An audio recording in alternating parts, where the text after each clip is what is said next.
His heart pounding, Leo went back to his room. He pulled out his phone and stared at it for a long time. On the screen, Chloe's profile picture stared back, so close yet a world away. He was trembling, but he couldn't bring himself to press the call button. He was going to confess to Chloe, way ahead of schedule. The thought made him swallow hard, his expression turning uncharacteristically grim. What she says no. What she's not interested. Then you'll have her answer, won't you? A voice in his head shot back. What's the point of agonizing over it? If you like her, just tell her. It was like two little figures were duking it out on his shoulders. Ding, ding, ding, ding. A jarring ringtone sliced through the air, jolting Leo back to reality. His hand twitched, and he almost dropped his phone. On the screen, a call request from Chloe glowed. Almost on instinct, he answered. The call connected. On the other end, Chloe's voice was tight, wound up. Leo, are you asleep? It was only 7 o'clock. Of course he wasn't asleep. Clearly, she was nervous too. But Leo, lost in his own anxiety, didn't notice. No, not yet, he managed his voice dry. Oh, an awkward silence fell between them. Leo's palms were sweating. He gulped, unable to think of a single thing to say. Then, Chloe's voice broke the silence, tinged with a hint of cautious probing. Leo, my mom said she's taking me on a blind date tomorrow.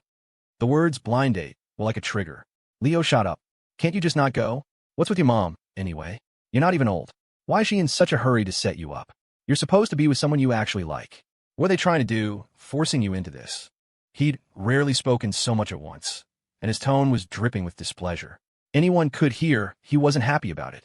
On the other end, Chloe fell silent, clearly taken aback. Realizing he might have overstepped, Leo quickly backpedaled. Sorry, Chloe. I didn't mean anything against your mom. I just mean. His face flushed red, but Chloe remained quiet, as if waiting for him to take the lead. After a long, agonizing pause, Leo squeezed his eyes shut.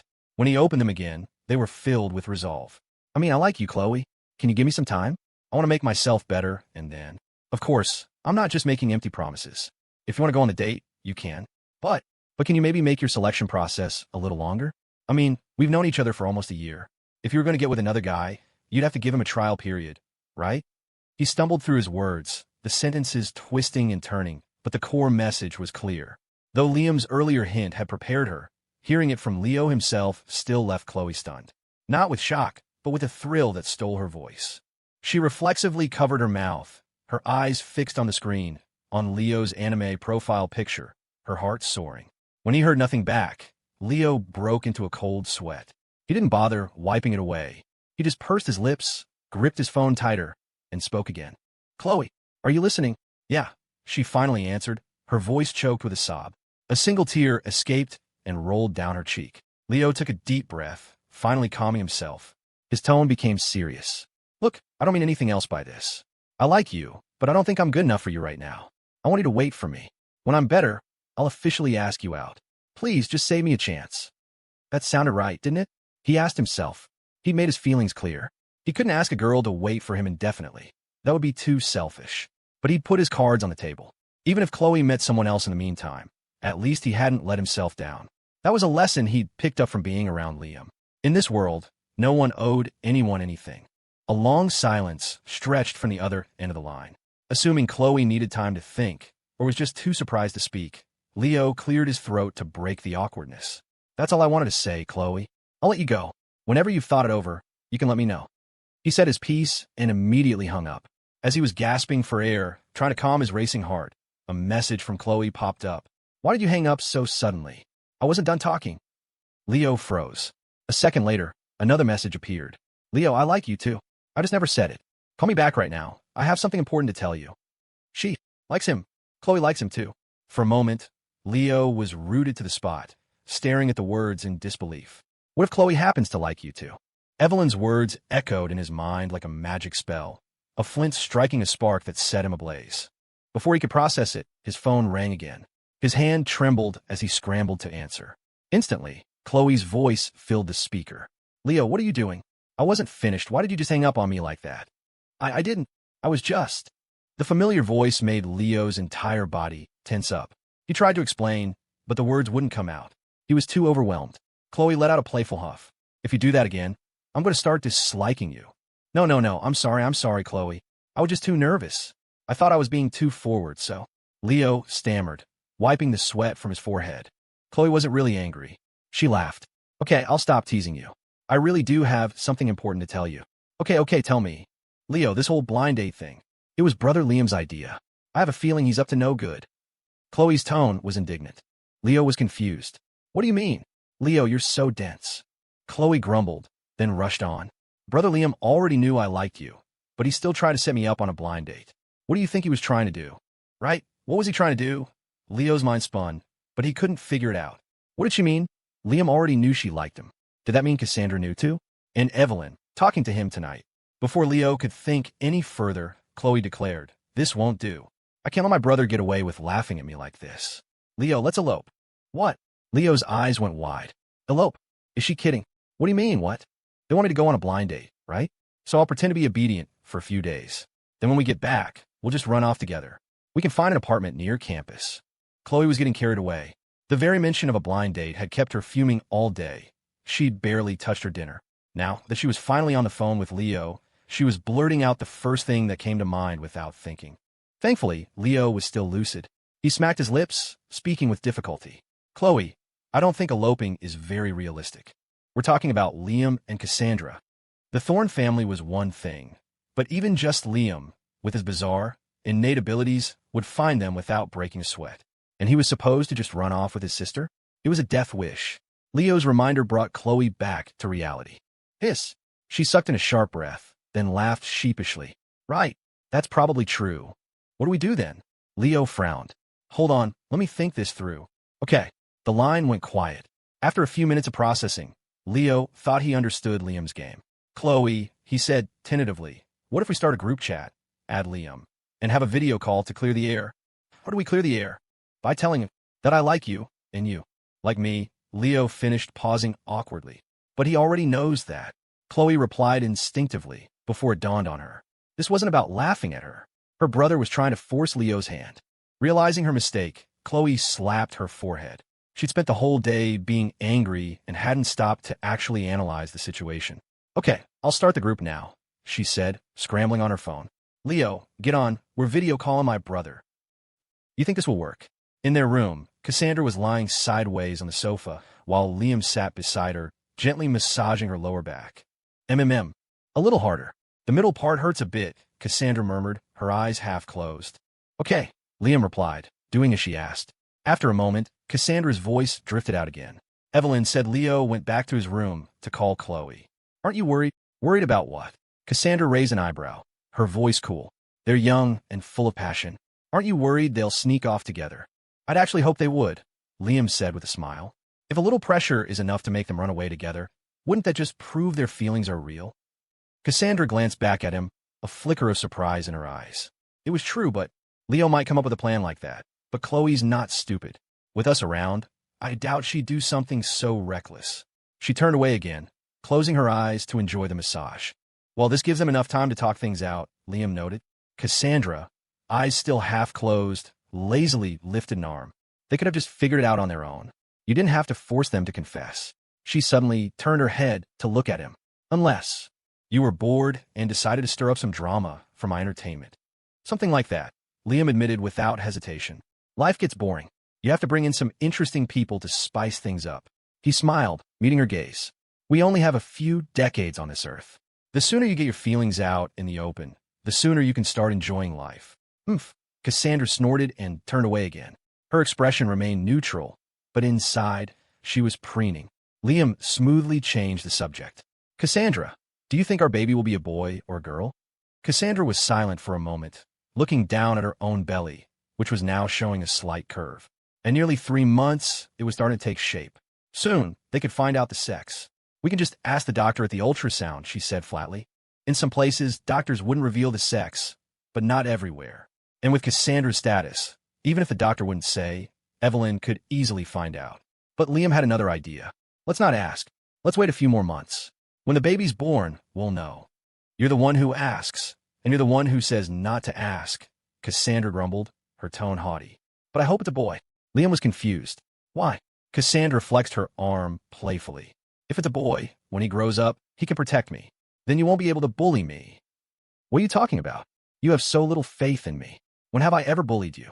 Liam's eyes widened in mock shock. Oomph. Then you can both protect me. And what if it's a girl? Then we'll treat her like a little princess, and you'll protect both of us. Deal. Just as he said it, Liam's phone buzzed. He pulled it from his pocket, and Cassandra leaned over to look. Group video call request, she read, knitting her brow and glancing suspiciously at Liam. When did you join a group chat? I have no idea. Liam, equally puzzled, tapped the screen. He saw that Leo and Chloe had already accepted the call, their two large faces filling half the screen, both looking incredibly awkward. Liam understood immediately. Well, I'll be. They're taking it straight to the source, and in a group chat, no less. Cassandra couldn't help but chuckle. It's your own fault for coming up with such a boneheaded idea. Now it looks like they're coming to you with good news. Just then, Liam noticed that Cassandra, lying on her side, had shifted, and her dress had slipped down, revealing a bare shoulder. Possessiveness flared in him. He immediately hung up the call. Facing Cassandra's confused expression, he declared righteously, "Can't take it. Who makes a video call at this hour? Absolutely not." Huh? Why did my brother hang up? Seeing Liam exit the video call, Chloe was completely bewildered. Leo smacked his lips, instantly figuring it out. Chloe, your brother, and his fiancée. You don't think they've already gone to bed, do you? He glanced at the time. It was getting late. It was a strong possibility. No way, right? It's only 7:30. Do they really go to bed that early? Chloe scratched her head. Besides, his leg isn't healed. They're not even sleeping in the same room. I meant, is it possible they're not available right now? Leo's cheeks flushed, his tone awkward. Huh. Chloe paused, and it clicked. No way. With his leg like that, what could they possibly be doing? She gasped, her mind already conjuring inappropriate images. Leo said nothing more, the blush on his face now creeping down his neck. This isn't right. His leg is still. Dr. Aiden said he can't do any strenuous activity. What if she, sits on him? No, that's not right. The images in her head grew clearer, and Chloe's speech became disjointed. She quickly tapped open the group chat and called again, this time hitting the voice call button in her panic. It rang a few times before connecting. Brother Liam has joined the group voice call. Seeing the notification, Chloe didn't hesitate. Brother Dr. Aiden said you can't do any strenuous activity right now. Please don't be impulsive. Hearing Chloe's voice burst from the phone, Leo slapped his forehead in exasperation. Liam and Cassandra froze, exchanging a look. Cassandra haughtily turned her head away. Seeing this, Liam scratched his head awkwardly. What are you talking about? I'm not talking nonsense. Brother, your leg isn't healed. If something goes wrong, what if you have complications later? Chloe blurted out, her voice filled with worry. Beside him, Cassandra couldn't hold back a laugh. The more this went on, the more awkward Liam felt. His face turned red as he snapped, "Stop meddling. If you have something to say, say it. If not, shut up. Your brother is busy right now." The subject was abruptly changed. Chloe froze, then glanced at Leo's icon on the screen. He had also joined the voice chat and had been silently listening for who knew how long. Chloe fell silent, waiting for Leo to speak. This was something only he could properly initiate. The atmosphere turned quiet again. After a long, stiff moment, Leo finally spoke. "Liam, it's me. I have something to tell you." Liam smiled. He knew exactly what Leo was going to say, but played dumb anyway. "Sure, Leo. It's been a while since we've chatted. Go ahead. It's getting late. The sooner you say it, the sooner we can all get some rest." The line fell silent once more. Cassandra picked up a book from the table and started flipping through it, though it was obvious her mind was elsewhere. Liam waited patiently for Leo to speak, not rushing him. Another 5 minutes passed. Liam's patience was wearing thin.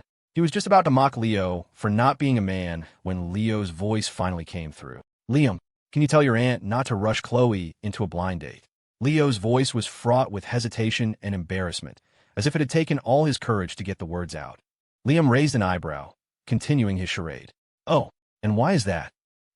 Leo's words got stuck in his throat. His already dark skin flushed a deep red. "You what? Spit it out, Leo. You know I hate it when people beat around the bush. Did saying I like Chloe have to be so difficult? Just one simple sentence, and he'd been dancing around it for so long. What was wrong with him?" Beside him, Cassandra saw how anxious Liam was getting and let a small smile play on her lips. For all of Leo's fumbling, Liam hadn't been much better back then. It had taken him forever to say he liked her, making her wait and worry for ages. Maybe everyone was like this when they were in love, awkward and afraid.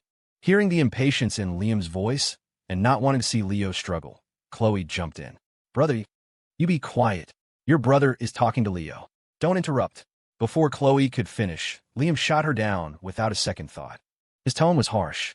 Liam had never spoken to her like that before. In an instant, Chloe's eyes welled up. Liam, don't yell at her. Leo immediately got defensive.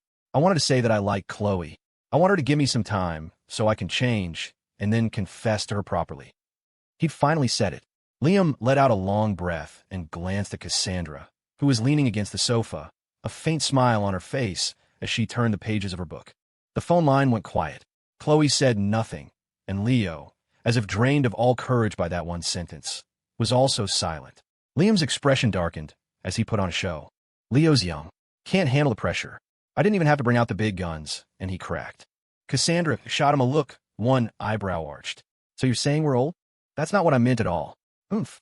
Cassandra scoffed, her expression haughty for a moment before turning serious. Don't take it too far. In terms of age, none of them were that old, but most people their age couldn't remain as calm as Liam. The contrast made Cassandra look at him with renewed appreciation. A subtle smile touched her lips. The comparison only made Liam seem more exceptional. Don't worry, Liam said with a smile. He heard Leo's trembling voice through the phone. Liam, are you still there? Liam unmuted himself. Of course. I understand. You're trying to string my sister along? Is that it? Yes, I mean no. Leo instinctively nodded before catching his mistake. That's not what I mean. I like Chloe. If it's okay, I'd like her to wait for me a bit. Just try not to send her on a blind date so soon. His voice was laced with humility. It was obvious, even to Liam. Love was a strange thing. The two of them were together often, but Liam never would have guessed they'd actually fall for each other, let alone that Leo would work up the nerve to confess. Before Liam could respond, Chloe grew anxious. Brother, you asked me before, right? I wasn't telling the truth then. Liam raised an eyebrow. You what? Chloe swallowed hard, her voice firm. I like Leo, too. Stifling a laugh, Liam's voice grew heavy. Oh, so my little sister has already flown the coop. Liam, don't say that about Chloe. This is my fault. Leo protested, rushing to explain. Chloe, guessing Liam's game, also got flustered. She stamped her foot and cried out coquettishly, Brother. All right. Seeing them both on edge, Liam finally let out a relieved laugh. As long as you two finally admit it. Leo was stunned. Liam, say no more. Leo, you get some rest. Focus on losing weight. I'll be waiting for the day you officially confess to my sister. As Liam finished, Leo's face lit up. He nodded, full of motivation. Don't worry, Liam. I won't let you down. Chloe bit her lip and said into the phone, then brother about Mom. I'll talk to her. You go to sleep. I'll tell her at breakfast tomorrow morning. Okay. The weight finally lifted from her shoulders. Chloe quickly said her thanks, then hesitated before mumbling, Brother, thank you. The moment the words were out, she quickly hung up. Leo also left the voice chat. Looking at his phone screen, Liam smiled and locked it. Those two are a real handful. A certain someone wasn't much better back then. Took him months to spit out a simple, I like you, Cassandra said, rolling her eyes. Her gaze was on her book, but her mind was clearly elsewhere. Seeing Cassandra in a fighting mood, Liam didn't hold back, launching into a sarcastic retort. Oh, and who was it that held out for so long? Pot, meat kettle. Knowing the jab was aimed at her, Cassandra bristled. She slammed her book shut, fuming. What are you talking about? I didn't know what love was back then. I'm still better than some people who knew they were in love and still held it in for months. Seeing that Cassandra was ready to argue, Liam didn't back down. Fine, you tell me then. What is love? Cassandra was at a loss for words. Facing Liam's mocking smile, she got flustered, crossed her arms, and huffed. You want to know? I'm not telling you. So you do know then? Of course I do. I definitely know now. I don't believe you. Cassandra was fuming. She turned her head away and snapped, Believe what you want. If anyone else were there, they would have been dumbfounded. Two adults in their 20s, bickering like children. One a high society heiress, the other a cunning schemer. But this had become their normal. As long as they were comfortable with each other, that's all that mattered. Liam wheeled his chair forward, placing a hand on Cassandra's shoulder and forcing her to turn back to him. Are you angry? Cassandra tilted her head up haughtily. Though she had turned back, her eyes were averted. Why would I be angry? She mumbled. Certain people just love to argue. I can't be bothered to stoop to their level. Liam was relentless. Oh, but you have to. If you don't, how will certain people get a word in? Cassandra pouted. Then don't. Liam held back a laugh. See? You are angry. And you said you weren't. So stubborn. At his words, Cassandra's pout deepened. She didn't respond, and the moment Liam loosened his grip, she turned her head away again. However, After a long wait, Liam made no further move. She couldn't resist. Her eyes darted to the side, trying to catch a glimpse of him in her peripheral vision. When she saw Liam sitting in his wheelchair, a grin on his face, just watching her without doing anything, she grew even more upset. Oomph. As if to make a point, she let out another loud, dramatic huff. It was a little theatrical, but to Liam, it was adorable. She was about to snap. Liam bit his lip, deliberately watching her with a smile, but still didn't move. After another moment, Cassandra finally couldn't take it anymore. Her face flushed, she whipped her head around and snapped. "You bastard." Liam played innocent. "What did I do?" Cassandra was furious. She pointed a finger at him, her voice shaking. "You know I'm angry, and you're not even trying to comfort me. You're just a big MMPH." Before she could finish her tirade, her words were cut off, smothered completely. "Can I come with you guys, too?" The next morning at the breakfast table, Cassandra was both nervous and excited. "Of course, Mom. I get so bored over there by myself. If you come with me, we could go shopping on the weekends." Chloe's face was alight with excitement, already picturing their wonderful future. "Aunt Carol, don't worry about a place to stay," Cassandra offered with a warm smile. "There are plenty of empty rooms. If Grandpa and Grandma want to come, they're welcome, too." But George was too attached to his factory. He shook his head. "Martha, if you want to go, you can go have some fun with the kids. The factory needs me here, so I'll stay." Hearing this, Martha shook her head as well. "Then I'll stay here, too," she said meekly. "Let the kids go have their fun. I'll keep you company." They had spent their whole lives in this village. To suddenly leave their home at their age would be a difficult adjustment, especially for someone like George, who had poured his life into the factory. Liam didn't push. Everyone had their own path, and there was no need to force them. With the decision made, Carol, lost in her excitement, temporarily forgot about setting Chloe up on dates and busied herself with packing. Despite having Liam by her side, Cassandra, accustomed to a life of luxury, was not used to the countryside, especially now that she was pregnant. They planned to leave for the UK that afternoon. Having a private jet was certainly convenient. They would drive from the P14.She neighborhood to Black Lake Manor and depart from there. At the edge of the village, Jessica had been waiting for 2 days straight. The security around the village entrance was tight, and taxis weren't allowed in, so she could only wait there from dawn till dusk. But after 2 days of waiting, she still hadn't seen Liam. Convinced he was back in the village, Jessica refused to give up. So today, she was still there, waiting. "Grandma, Grandpa, don't see us off any further. We're almost at the main road, and it's not safe out here." Martha and George had followed the family's luxury SUV on a small moped. Haley Lou had slowed the car down, and the window was wide open, giving Chloe a chance to lean out. Martha, sitting on the back of the moped, wiped away a tear, but her face was beaming. "Come back when you have a break. Don't work too hard out there. If you can't take it, just come home. Your grandpa and I will be here." "I know," Chloe sniffled, her own eyes stinging as tears began to fall. George was also reluctant to see them go, but as a man, he only got red-eyed and didn't shed any tears, his gaze fixed on their car. The older you get, the harder these farewells become. After they left, the house would be quiet again. The lively scene from just 3 days ago would now be just a memory. It was a classic poem brought to life. The people have gone, leaving only an empty space behind. Liam felt it too. He had just been reunited with his family, and now they had to part again. But life pulls you in different directions. Everyone has different aspirations. Even with all his resources, he couldn't just bring them with him. The world is full of things that can't be perfected. The moon waxes and wanes. People come and go. That's what makes it all real. Drive safe now, don't rush. Call if you need anything. George shouted one last time. Chloe wiped her tears and choked out a small, "Mom, Dad, go on back now. It's okay. I'll call you when we get there." Cassandra waved her phone with a smile. "And remember to follow the video account I set you up with. I'll post videos every day so you can see what we're up to." As her voice faded, the car reached the main road. Martha and George waved, knowing the final farewell had come. They didn't follow any further.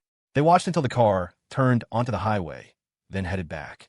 As their car pulled out from a village lane, it came into view of Jessica, who was standing at the entrance. She was instantly thrilled. She didn't even notice George and Martha leaving behind her. All she saw was the expensive luxury SUV up ahead, and in the window, Liam. Seeing Liam again after so long, Jessica could barely contain her excitement. She covered her mouth, her heart pounding, and yelled, "Liam!" The sudden shout shattered the somber mood in the car.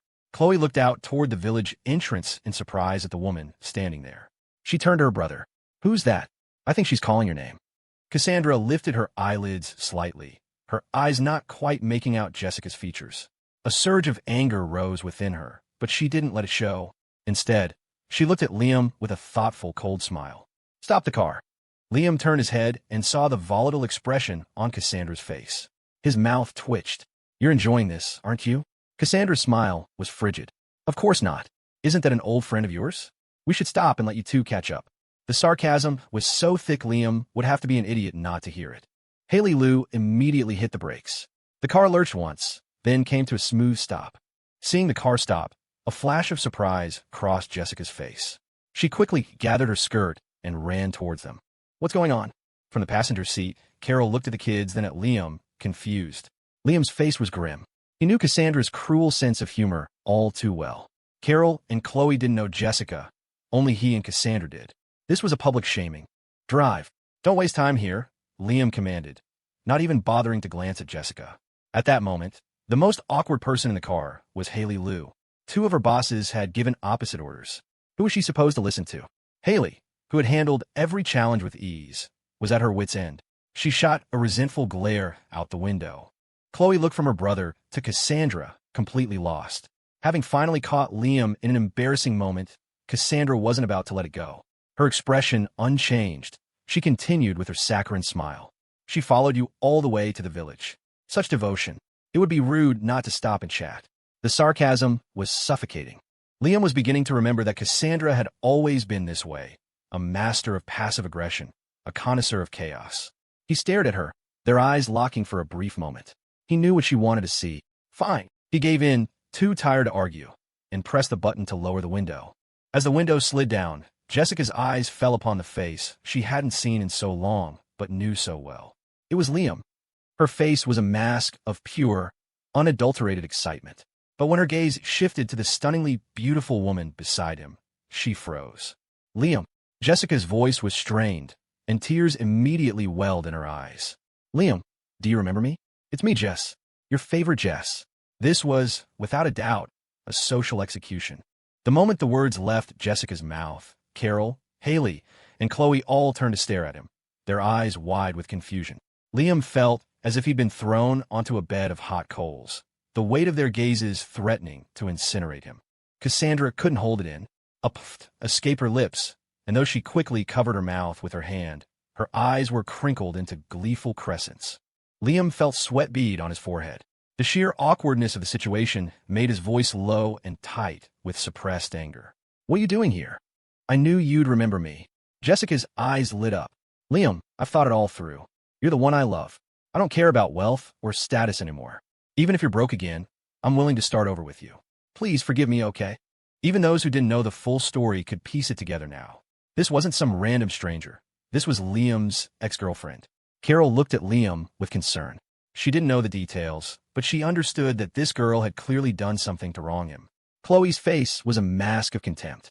The world was a big place, but if Jessica hadn't appeared right in front of them, she wouldn't have believed someone so shameless could exist.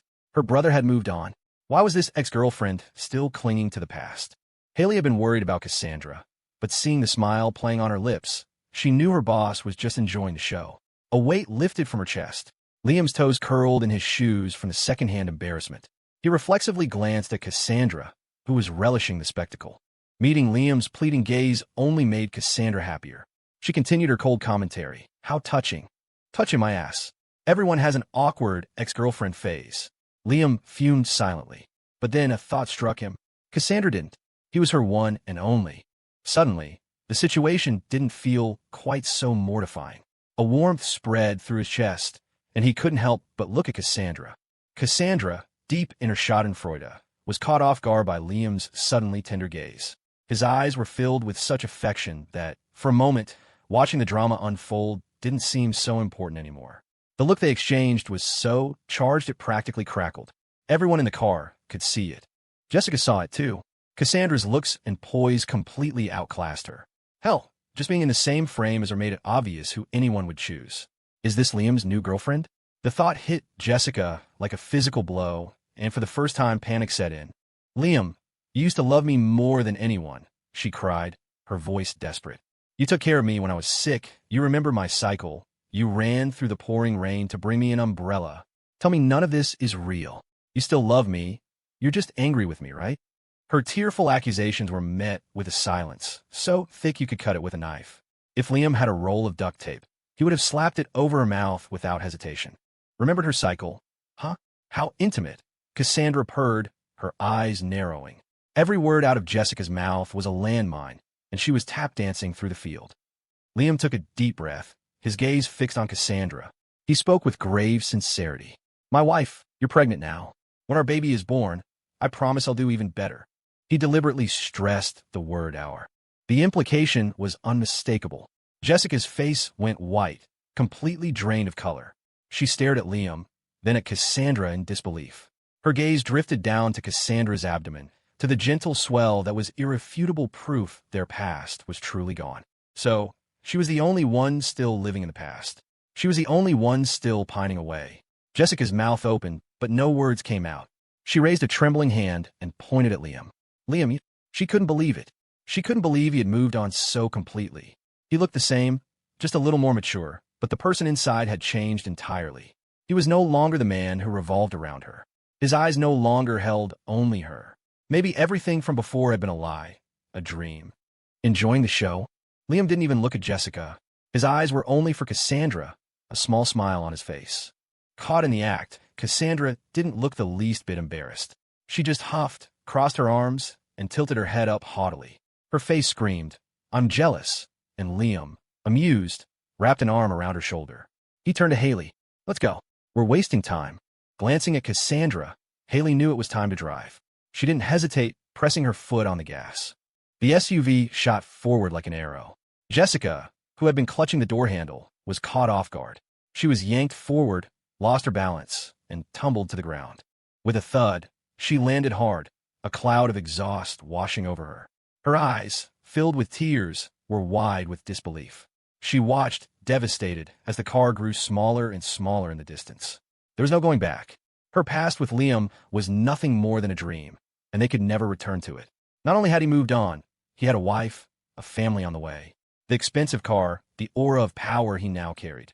He was only getting better, and she was still trapped in the past, living in a dream of being a rich man's wife. She never would have imagined that Liam could be so utterly ruthless. Cassandra, we need someone to keep an eye on her. Don't let her go back to the village and cause trouble. Inside the car, Liam's brow was furrowed. Jessica's appearance had caught him by surprise. He didn't know if she'd seen Martha and George. If she had, there could be more trouble later. They were leaving the country, and he didn't want anything to happen to the family he'd just found. She's right. Maybe we should go back and talk to Grandpa and Grandma, convince them to come with us. I don't feel safe with them here by themselves, Chloe added, nodding. The incident with Sylvia Shaw had already left a scar on her. Now, this Jessica had appeared out of nowhere. If she went to the village to make a scene, with only their elderly grandparents there, it was too dangerous. I don't think that girl would do anything too extreme, would she? She doesn't look that old. Carol offered from the passenger seat, not understanding the full situation. Chloe's face paled. Mom, you don't know. Some people might look nice, but they can be ruthless. We can't judge a book by its cover. It was a lesson Chloe had learned the hard way since leaving home. Carol looked at her daughter with surprise. She hadn't realized how mature and perceptive Chloe had become. It seemed that during the years she had been unwell, Chloe's life had been very difficult. At that thought, Carol fell silent, her eyes filled with pain as she looked at her two children. She didn't know what she had done wrong to make them suffer so much. But at least there was still time to make up for it. Both her children were here now, safe by her side. Cassandra said nothing, but a pleased smile touched her lips. The fact that Liam was thinking about this proved that he really did only have her in his heart now. I know, she said, her lips curving upwards. Good. Liam nodded, relieved. With the Thorne family looking out for them, he didn't have to worry. Still, this trip home had left him with a lingering sense of unease. It seemed that, from start to finish, the Thorne family was always cleaning up his messes. No matter the situation, they were always the ones helping. He was a man, but he felt like a kept husband, a son-in-law in a gilded cage.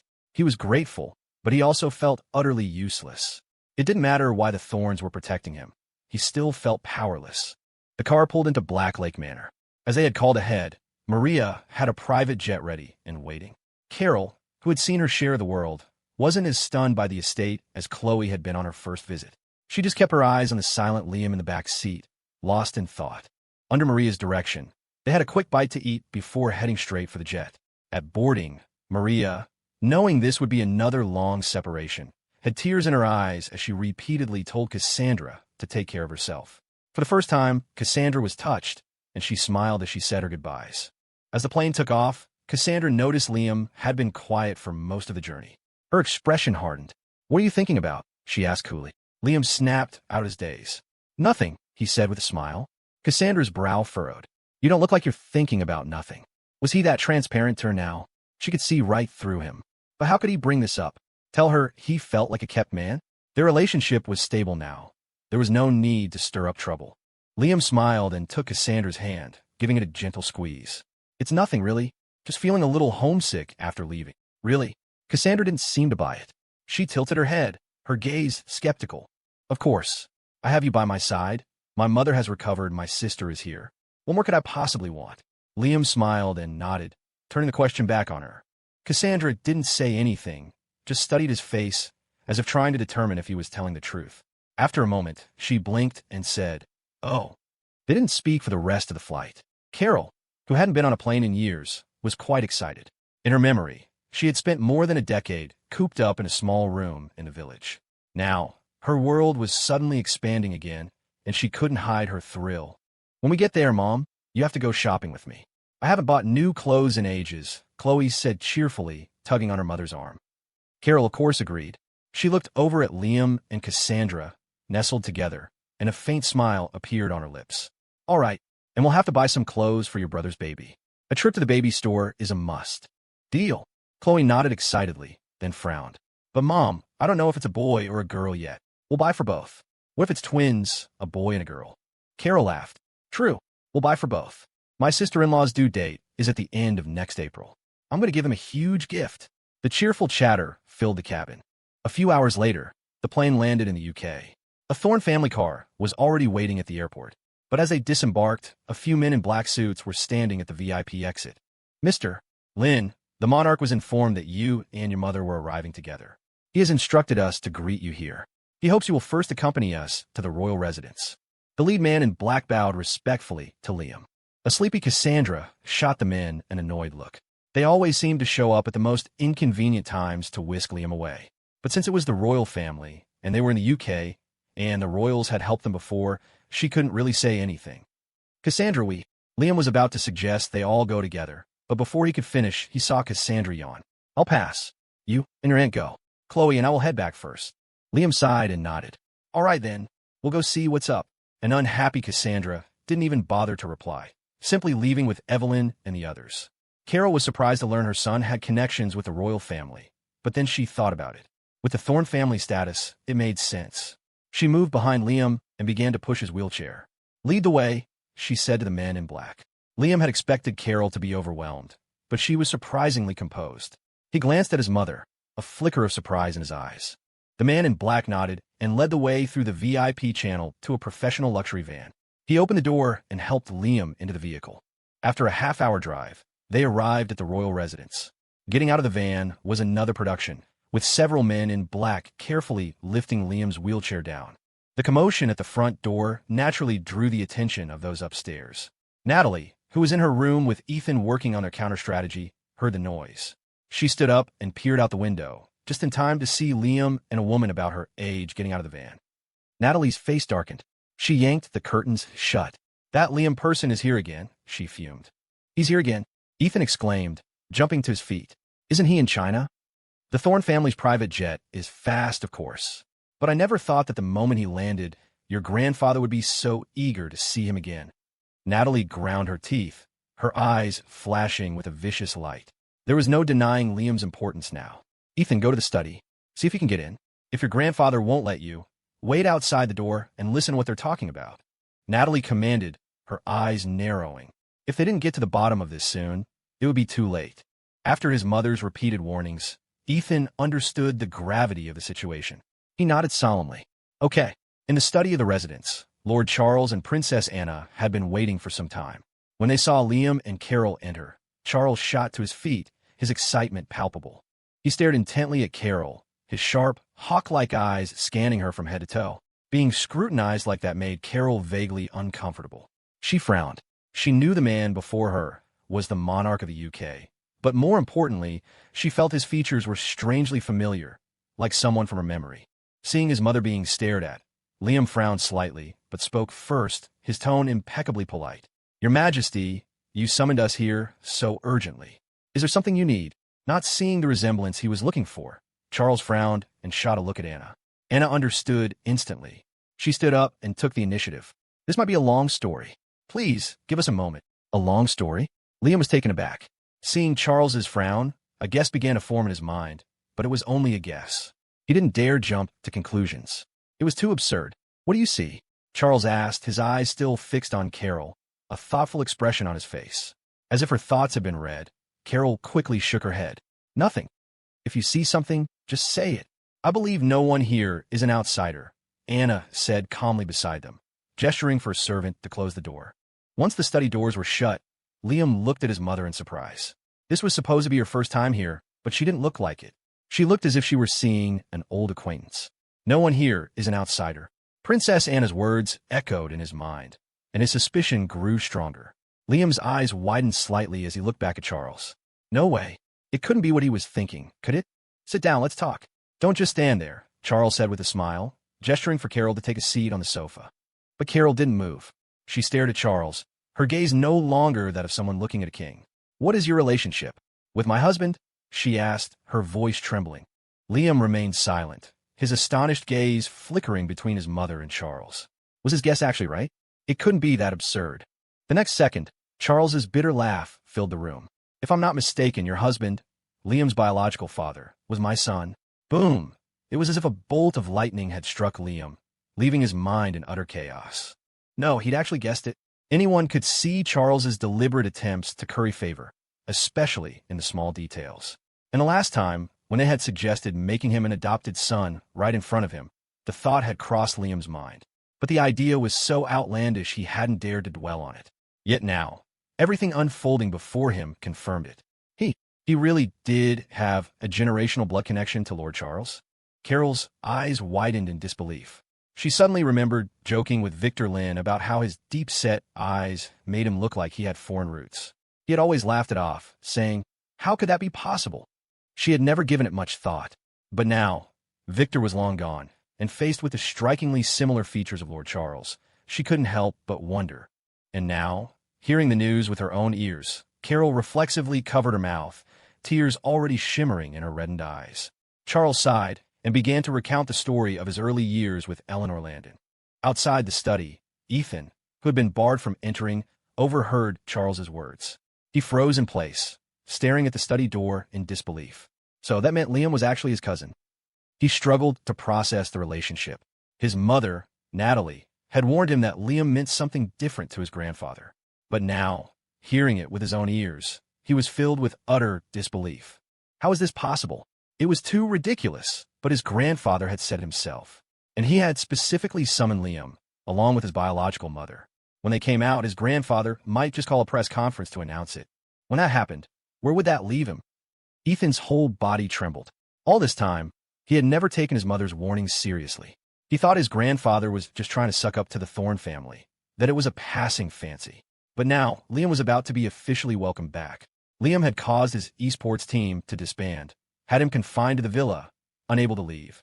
He didn't even know what kind of spell Liam had cast on Riley Thorne, but she had blocked him and cut off all contact. No, he absolutely could not let Liam come back. Ethan stared venomously at the study door, his fists clenched tight. So, what really happened with the Landon family? Carol wiped away a tear, her emotional storm starting to subside. She looked at Charles, desperate to know the whole story. Charles took a deep breath. "I'm not entirely sure myself," he said slowly. "I've had my men question Lawrence Landon many times, but he refuses to say anything about Eleanor. But after Liam came last time, I had a DNA test done.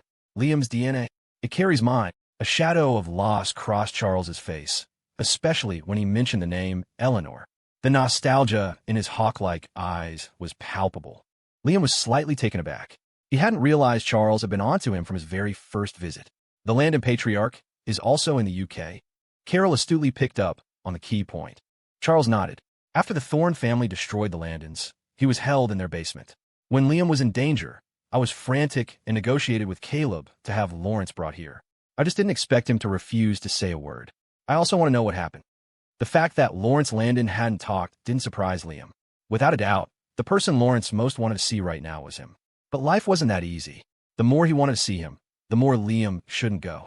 However, the mention of Eleanor Landon brought back a childhood memory. The middle-aged woman in the Landon family's secret basement, and later, the gruesome body Lawrence had shown him when he returned. Now, facing Charles's yearning for answers, Liam felt it was best to leave it unsaid. His expression darkened, and after a long moment of deliberation, he remained silent. But his expression didn't escape Charles's notice. "Liam, you've remembered something, haven't you?" he asked urgently. "Huh?" Liam started, looking at Charles blankly. Meeting his eager gaze, Liam sighed and tried to reason with him. "It's better to let the past be the past. We have to look forward. Even if we uncover the truth now, can we really go back?" It was the deepest lesson Liam had learned over the years. There was no point in getting hung up on the past. He had long since moved on. But that was just him. Everyone understands a principle, but truly letting go is something not everyone can do. Sylvia Shaw was a prime example. Anna, who had been silent, finally spoke. "Liam, perhaps you can see it that way, but I think for Ms. Xia and my father, they would rather know what truly happened. It's a fixation. A fixation is hard to escape. Everyone has a past they can't let go of. Not everyone can be like Liam." Having dealt with Sylvia, Liam finally sighed in resignation. He looked at the expectant faces of Charles and Carol and finally spoke. "I can't be sure if that person was my grandmother, but when I fell off the cliff a few days ago, I recovered some childhood memories. I remember when I was little, Jason, who worked for Lawrence Landon, once took me to the Landon family's secret basement. There was a middle-aged woman locked up there. Later, when I was an adult and returned to the Landon family, Lawrence took me to that room again. I think the person locked up in there was the woman you call my grandmother, Eleanor Landon." He recounted his experience truthfully. For Carol, the only thing that stood out was Liam's mention of falling off a cliff. Her eyes filled with pain as she looked at him, her gaze dropping to his legs. That must have been when he broke them. In contrast, Charles's eyes lit up. He looked at Liam excitedly. "So you're saying, Eleanor, she's still alive?" Faced with Charles's excitement, Liam sighed and shook his head.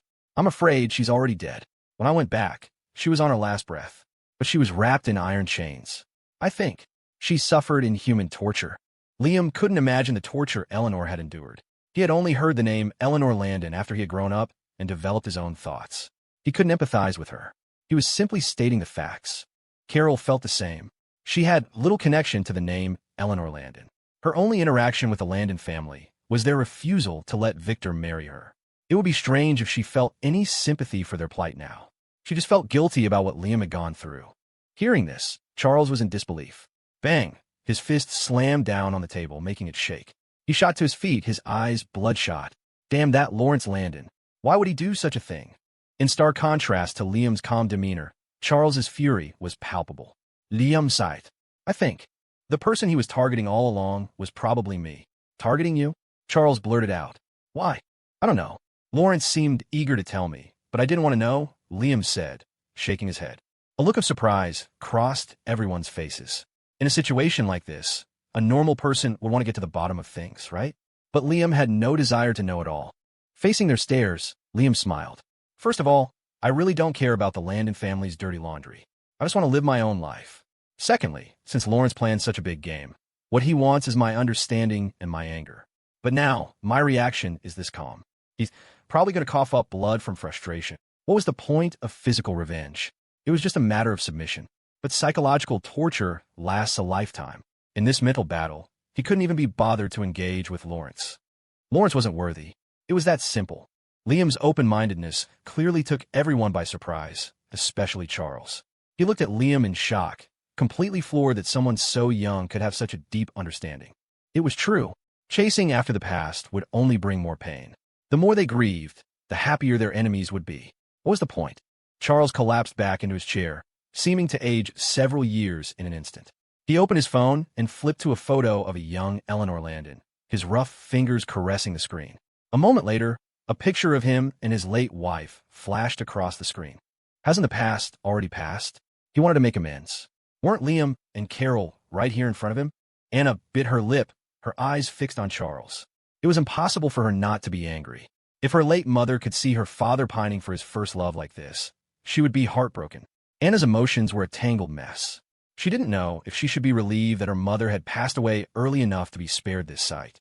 She sighed, looking at her father, but ultimately said nothing. Charles stared at his phone, his eyes full of nostalgia. I remember always joking with Eleanor. We promised to get married after graduation. But then, in the blink of an eye, she married someone else. I tried to find her to ask her what happened. But at that hotel, she fainted. I carried her to a room, not knowing someone had already drugged her. I planned to ask her what was going on the next day, but when I woke up from my stupor, she was gone. She disappeared for decades. Ethan, I named him that to remember her, to remember the East.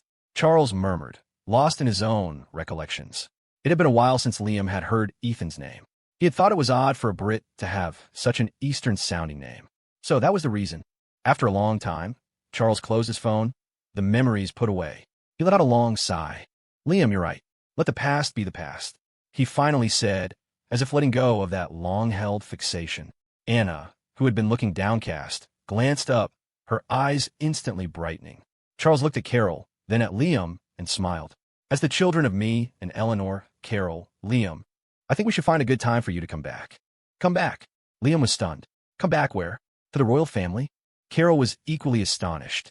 Strictly speaking, her husband, Victor Lynn, was Charles's son. Her children, Liam and Chloe, were 2 generations removed. They had grown up in China, and now he wanted them to come back. Anna was very magnanimous. Originally, my father and I discussed having Liam return as my adopted son, but since Ms. Xia is also here, it wouldn't be right for me to be his adoptive mother. We can discuss it. We can announce that Ms. Xia is my father's adopted daughter. Once it's in the media, no one would dare gossip about the royal family. Hearing Anna's words, Carol was at a loss. With Victor gone, she didn't feel it was her place to decide. She could only look at Liam.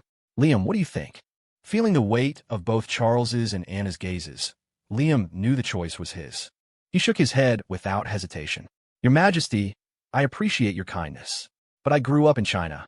In my mind, China is my only country. I can come to the UK or go anywhere in the world, but I will always be Chinese.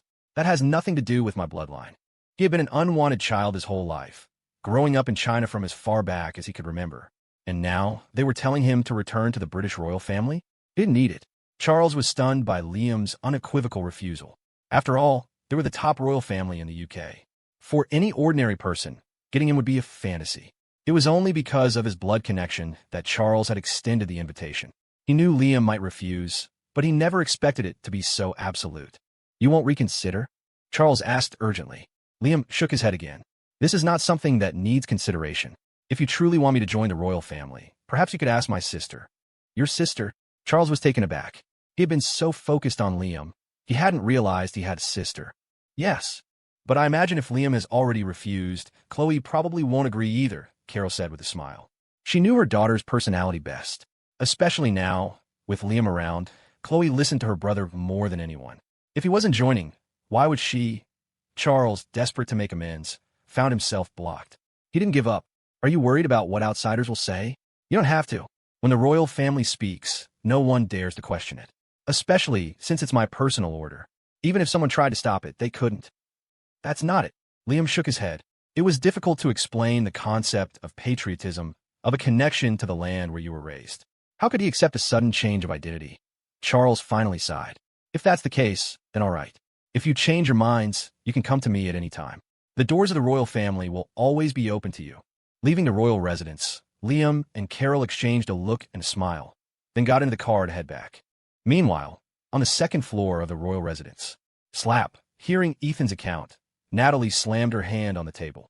No, we absolutely cannot let Liam come back. With your father's level of doting on him now, he might even leave his fortune to him. Ethan, what will you have to fight him with then? But grandfather has already revealed everything. He'll probably bring Liam back soon. So what? He said it. So he said it. We can't stop that. But if Liam were to die, there wouldn't be a problem, would there? Natalie was clearly spiraling into a crisis. If her son and Liam hadn't become enemies from the start, she could have just had Ethan get on Liam's good side. But now, she had already shown her hostility towards Liam, and Ethan had spread slanderous news about him behind his back. If that came out with Charles's favoritism, would they have any good days ahead of them? Right now, the biggest threat was Charles's unconditional favoritism. This could not continue. They had passed the point of no return. Mom! Ethan looked at his mother, who had clearly gone off the deep end, his face filled with disbelief. Liam is the Thorne family's future son-in-law, and grandfather favors him now. If we get caught with... Ethan's reminder made Natalie fall silent. It was true. Just the fact that he was the future Thorne son-in-law made him a difficult target. The memory of the Thornes mobilizing their entire force when Sylvia Shaw kidnapped Liam was still fresh in her mind. Killing Liam was clearly a fantasy. After a long silence, a smile suddenly bloomed on Natalie's face. You're right. Then we'll just have to break his connection to the Thorne family first. She smiled at a stunned Ethan, her eyes gleaming with cunning. Your grandfather wants to welcome him back, doesn't he? And he's not married to the Thornes yet. Why don't we help him arrange a marriage? A political alliance would be perfectly reasonable, wouldn't it? Brilliant idea, Mom. Ethan's eyes lit up in full approval. As long as we keep Liam out of the Thorne family, I've still got a shot. This wasn't just a shot. It was a clear path. He could pursue Riley without any more worries. The thought of Liam becoming his brother-in-law was unthinkable. As long as Liam is back in the country, the topic of marriage is unavoidable. I'll find a chance to speak with your grandfather, Natalie instructed. But, Ethan, you need to behave yourself for a while. Make sure you're on your grandfather's good side. Ethan nodded quickly. Right, I get it. I'll go serve him some tea right now. Good. Back at the Stanton estate, the first thing Liam saw upon arriving was Leo, drenched in sweat, doing training drills on the lawn. Not far off, Chloe sat in a gazebo, playing cards with Riley Thorne, though Chloe's attention was rarely on the game. When Riley saw Liam, she tossed her cards aside and rushed over, her face a mask of theatrical distress. Brother-in-law, you're finally back, she wailed, as if she'd suffered some great injustice in his absence. Carol Xia, whom Liam had briefed on the way over, knew this was the Thorne's younger daughter. She smiled and waved to her own daughter. Chloe, come here a moment. I need to talk to you. Liam and Carol had already agreed. It was time to tell Chloe the truth about her parentage. They knew what her choice would be, but it was their duty to tell her. Keeping it a secret served no purpose. Chloe, who had been staring dreamily into the distance, was startled. She turned, her face flushing red when she saw Liam and her mother. She quickly set down her cards and followed Carol away. Brother-in-law, who's that beautiful older sister? Riley, still in the dark, pointed at Carol's retreating back, her head tilted in confusion. Hearing her call Carol an older sister, Liam had to bite back a laugh. After being confined indoors for so long, Carol's skin was pale as paper and she was rail-thin. But after a few days of good food and improving health, she'd undergone a transformation. Her complexion was now smooth and radiant, with a healthy, rosy glow that belied her true age. She's my mother, Liam answered with a smile. Riley froze, her jaw dropping. She stared from Carol to Liam and back again, blurting out, Brother-in-law, you have a mom? The moment the words left her mouth, she realized what she'd said and slapped a hand over her mouth. But Liam wasn't the type to get angry over a single sentence, especially since, for all intents and purposes, he hadn't had a mother before. I'm so sorry. I didn't mean it like that. I was just so surprised. Riley looked like a child who had done something wrong, bowing her head and apologizing profusely. It's okay, Liam said, waving it off with a smile. I only just found out myself. It's not strange for you to react that way. Seeing that he wasn't truly upset, Riley finally let out a long breath. She looked up at him, her lip jutting out in a pout. Brother-in-law, next time you guys go out, can you take me with you? You have no idea how bored I've been. Leo just sits around in a daze all day and won't talk to me, and Evelyn is always hanging out with Dr. Aiden. They won't even let me leave the estate. Liam's mouth twitched. They won't let you leave because they're afraid you'll cause trouble. Still, her complaint reminded him of something. He gave her a sly look. Don't you have that online boyfriend of yours? If you can't go out, you can just play games with him. He meant it as a genuine suggestion, but to Riley's ears, it sounded dripping with sarcasm. She planted her hands on her hips, her face a mask of indignation. Don't even mention him, brother-in-law. He was so annoying, I deleted him ages ago. Okay, seriously? She's the one who misjudged his character, and now it's some dark chapter in her history? Riley flopped onto a chair in the gazebo, looking utterly defeated. Seeing the poor girl so bored, Liam felt a pang of pity. A flicker of an idea crossed his mind. You know, I could talk to your sister. Maybe we could all take a trip somewhere for a few days. Really? Riley shot up like she'd been spring-loaded, color returning to her face instantly. Her eyes shone with excitement. Where would we go? Liam thought for a moment, his eyes drifting down to his legs. Noticing his gaze, Riley's enthusiasm deflated. You know what? Never mind. With your legs like this, if I dragged you out, my sister would kill me. Liam was about to say they could just go somewhere accessible. But before he could speak, Cassandra's cold, sharp voice cut through the air. So you're aware of that? The sound made Riley flinch. Liam turned to see Cassandra walking toward them. She had changed into a set of loose, comfortable loungewear. Thanks to her stunning figure, the baggy clothes hung on her frame in a way that only made her look more slender and delicate. As she drew closer, her expression hardened, her eyes locking onto Liam. Well, look who's decided to come home. The subtext was clear. You came back and want to see Riley before you came to see me? Liam, of course, understood perfectly. Seeing Riley beside him preparing to bolt, he didn't hesitate to throw her under the bus. I just happened to run into Riley in the yard. She was just telling me how bored she is and was asking if we could all go on a trip. As he spoke, he gave Riley a pointed, encouraging look. Riley, who had been about to make her escape, froze in place. She shot Liam a resentful glare, then looked meekly at her sister, forcing a weak smile. Sis, listen to me. I had no idea you were so bored at home. Riley, Cassandra said, her voice dripping with mock sympathy as her gaze zeroed in on her younger sister. Riley shuddered. Sis, that's not what I meant. I mentioned it to Evelyn before, but she never got around to it. I think it's time you got some work experience at the company, Cassandra interrupted, cutting her off completely. Or, I heard another agency is recruiting for a new class of trainees. Since you have so much free time, maybe you should audition. It's about time you got serious about your career. A trainee. In today's market, that was a hellish level of difficulty. Riley sucked in a sharp breath. She was already a debut idol. Her sister was clearly sentencing her to death by exhaustion.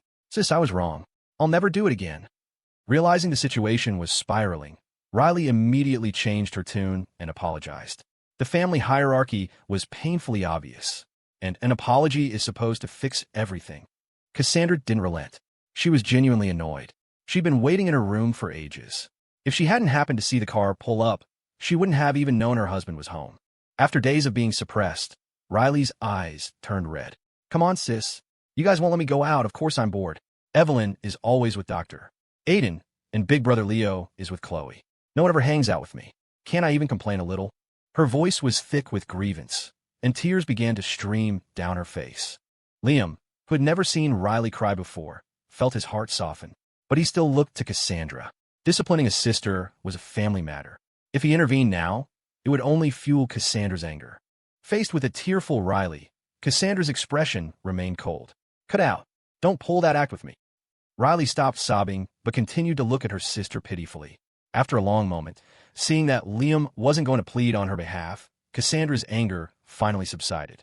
If you're really that bored, I'll have Paige transferred back to you. But this time, you will listen to her. No more stunts like last time. Okay. Riley nodded obediently. With the crisis averted, Liam cleared his throat. Cassandra, how about we all go on a vacation to the coast? We don't have much going on right now anyway. Cassandra's eyes flickered, and she frowned, looking down at Liam's legs. Following her gaze, Liam smiled. Come on, a trip to the beach would be fun. My legs will be fine as long as I don't do anything too strenuous. Besides, it's been a while since we've gotten away. Sensing the logic in his words, Cassandra nodded. Fine. It has been a bit boring at home. I'll have Evelyn charter a private island. We can all go once a date is set. Can I go too? Riley wiped away her tears, her excitement renewed. Yes, Cassandra said with a slight nod. But I'm bringing Paige back to look after you. If you don't listen to her this time, I really will ship you off to Indonesia. Don't worry, sis. I promise I'll be good this time. At the royal residence, Natalie finally found Lord Charles alone in his study and knocked on the door. A voice from within called out, Come in. Natalie pushed the door open and walked in, a bright smile on her face. Seeing his second daughter, Lord Charles, who had been engrossed in his phone, looked slightly flustered. He quickly put it away and forced a smile. What is it? Is something wrong, coming here so late? Natalie noted his hurried movement, and her eyes darkened for a split second, but her smile never wavered. Dad, did Liam stop by earlier today? At the mention of Liam's name, Lord Charles grew wary. As the monarch, he was well aware of the schemes Natalie had been orchestrating behind the scenes. He had suppressed the negative press, so it wasn't a major issue, but the fact that Natalie and Ethan had a problem with Liam was why he hadn't told them about Liam's true parentage. And now that Liam refused to rejoin the family, there was no need to say anything more. Lord Charles frowned. What about it? Natalie smiled and sat down on the sofa, her expression turning serious. Dad, you don't have to hide it from me. Liam is your grandson, isn't he? Lord Charles was stunned. He stared at her in shock. When did you find out? Ethan came looking for you this afternoon and overheard. Natalie's answer was smooth. She smiled sweetly. Really, Dad? There's no need to hide things like this from me. I'm your daughter, too. If my sister could accept it, of course I can. At that moment, his surprise shifted from the fact that she knew to the sheer magnanimity of her acceptance. Lord Charles's eyes widened, a look of unexpected joy spreading across his face. Does this mean you can accept the boy as well? Seeing that look on her father's face, Natalie's eyes grew colder. She clenched her fists, forcing down the rage in her heart. Yes, Dad. Of course I can. Since he's your grandson, Ethan also feels there were many misunderstandings before. They're about the same age. Once he's back, the two of them just need to talk things out. They're still cousins, after all. She sounded magnanimous, but she was gritting her teeth so hard it felt like they might crack. Overcome with surprise, Lord Charles didn't notice. He looked at his daughter with delight. His greatest fear, that the two sides would be enemies, hadn't come to pass. This was the best possible outcome. As she said, Liam didn't want to return anyway, but if the boys could become friends, that would be wonderful. Lord Charles cast an appreciative look at Natalie, nodding repeatedly. Seeing that her father's guard was down, Natalie pressed her advantage. Speaking of which, Liam is at an age where he should be thinking about marriage. Dad, since he's coming back, why don't we use this opportunity to find a suitable girl for him? Ethan and I can attend the wedding. It will be a good way for us to formally reconcile. A glint of cunning flashed in Natalie's eyes. Normally, she wouldn't have the confidence to fool her father, but things were different now. He was overjoyed about Liam's return, and in his happiness, he wouldn't be thinking so clearly. Her words made Lord Charles's eyes light up. He had never been a part of Liam's life and had failed in his duties as a grandfather, which was why Liam was so wary of him. This was a perfect opportunity to make amends, wasn't it? Attending Liam's wedding. Add it to the schedule. Charles nodded repeatedly. You're right. We should arrange Liam's wedding as soon as possible. I'll handle it personally. It must be a grand affair. Natalie's eyes flickered. She offered a subtle suggestion. For marriage alliance, I think the Maxwell group would be a good choice. Their daughter is also of marriageable age. It seems quite suitable. She murmured her reminder, completely missing that her father's thoughts had already drifted elsewhere. She only saw him wave a dismissive hand. All right, I understand. You may go now. Mistaking this for agreement, Natalie was ecstatic. She said nothing more and hurried out of the study. As the door clicked shut, Lord Charles's gaze grew distant. He remembered how deep the bond was between Liam and that girl from the Thorne family. If he personally arranged their marriage, not only would it benefit the relationship between the two families, but Liam might even warm up to him. With that thought, Lord Charles dialed the number for the elder Thornes, Catherine's parents, Theodore and Lucinda, who were retired in the UK. The moment the call connected, Theodore's hearty laugh boomed through the phone. Old friend, what's on your mind this late at night? I was just wondering if you were free tomorrow, Charles said with a chuckle. Thought I'd ask you to go fishing. What's the fun in fishing? Lucinda wants to play golf. Hey, didn't we just see each other a few days ago? Why are you asking me out again tomorrow? You're not busy anymore. Theodore, halfway through his sentence, suddenly sensed something was off and changed his tone. Seeing this, Charles decided to stop beating around the bush. All right, it's about that matter we discussed a few days ago. You know my grandson is back now, and aren't your two lovely granddaughters of marriageable age? I was thinking we could let the children meet and set a time to discuss the wedding. Hearing Charles's words, Theodore's eyes flickered. He glanced instinctively at Lucinda. Lucinda tapped his shoulder, covered the phone's microphone with her hand, and whispered, Damn it. See, I told you that old fox was up to no good. He's after our two precious granddaughters. Well, the girls are grown now. Cassandra is certainly of age, but didn't she just get married a few months ago? And Riley is still young. Isn't it a bit early to be talking about this? Theodore frowned. Don't you hang out with him and the other old codgers all the time? You're old friends. He's just asking for a meeting. Are you really going to deny him that bit of face? Lucinda said, her tone laced with sarcasm. Theodore's expression soured. He shot back without hesitation. You can talk. You're no different with your little clique of ladies. Lucinda let out a cold huff and said no more. When she uncovered the phone, Charles's voice came through again. So what do you say, old friend? We've known each other for years. It's not too much to ask for the children to meet, is it? With Charles putting it so bluntly, Theodore found it hard to refuse. But he still sighed. To be honest, I have two granddaughters. My younger one, Riley, is still too young for marriage. As for my older one... Before he could finish, he heard Charles burst into laughter. Who wants your younger granddaughter? I'm talking about Cassandra. My grandson may have grown up in China and only just returned, but don't worry, I've already vetted him. He's a good kid, hasn't gone astray. He's more than a match for your Cassandra. After that speech, Theodore finally understood. He was making a direct play for his precious older granddaughter, Cassandra. He frowned, pondering for a moment before saying, "All right, let me think about it. Tomorrow, we'll meet at the St. Andrew's Old Course tomorrow morning." Done. Charles agreed without another word and hung up. Putting down the phone, Theodore and Lucinda exchanged a look, then sighed in unison and fell silent. After a long while, Theodore finally spoke. "Lucinda, what do you think about this?" Lucinda rolled her eyes. "And you believe him? It's his own blood. Of course he's not going to say anything bad about him. We haven't even met this boy, and he's already pulling this stunt. What if he's just good at putting on an act?" Theodore paused, then sighed. "I know that, of course. But we didn't even attend Cassandra's wedding last time. It's been months. I don't know if the poor girl has moved on." His tone shifted. "I was thinking, maybe we should let the two of them meet first. After all, Cassandra can't stay devoted to a dead man forever, can she? It's been several months. She should be starting to move on. Perhaps meeting another young man will help her get back on her feet. If it were anything else, they might not interfere. But for months now, Caleb had been handling most of the Thorne family business. Even though they were far away in the UK, they were aware of the changes.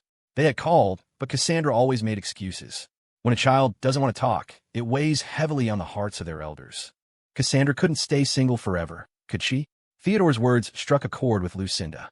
She sighed as well. "A meeting might be good, but this time we have to vet him first. Cassandra can't take another blow." "That's easy. Tomorrow I'll arrange it with Charles. We'll find a time to meet him alone." No. Lucinda shook her head vigorously. "Don't say that. What if Charles give him heads up? Young people today are very good at faking it. You say nothing. I'll come up with a plan." "All right." "Mr. Lynn, I heard you've taken a long leave of absence from the university for half a year." At the Stanton estate, Dr. Aiden was conducting a physical checkup on Liam, making small talk as he worked. "Yeah, in my condition, I can't exactly attend classes. And Cassandra is at a critical stage of her pregnancy. I can't leave her side, can I?" Liam replied with a smile, adding, "But technology is amazing these days. The university heard about my situation and offered me online courses. As long as I pass the exams, I'm good. It's much more convenient to study from home." Dr. Aiden raised an eyebrow, looking at Liam with a hint of surprise. He had seen many wealthy people return to school after enjoying a life of leisure, but most of them couldn't stick with it. With money, a diploma became a secondary concern, something that could even be bought. Most of them were just there for the experience or to add a line to their resume, not to actually learn. But Liam had accepted the requirement of taking online classes from home. It was unexpected. Dr. Aiden said no more, smiling as he turned off the equipment. "Your leg is recovering well. In a few more weeks, you can start some physical therapy." "Great, thank you." Liam nodded, a thrill of excitement running through him. It had been so long since he'd felt his feet on the ground. Even going to the bathroom had been an ordeal. People truly were complex creatures. You never know what you have until it's gone. He'd never imagined how painful it would be not to be able to walk, but now he truly understood. "Could you and Evelyn check on Cassandra later? She's been through a lot these past few days. It's better to be careful." "No problem." Dr. Aiden smiled and helped Liam back into his wheelchair. As soon as he was settled, Liam extended an invitation. "By the way, we're going on a trip to the coast in a few days. Dr. Aiden, would you like to join us?" Is Evelyn going too?" Dr. Aiden paused, then turned the question back on him. "If Cassandra is going, I imagine Miss Reed will be there as well," Liam replied, raising an eyebrow at the doctor. "Is that so? Well, in that case, I suppose I'll join you," Dr.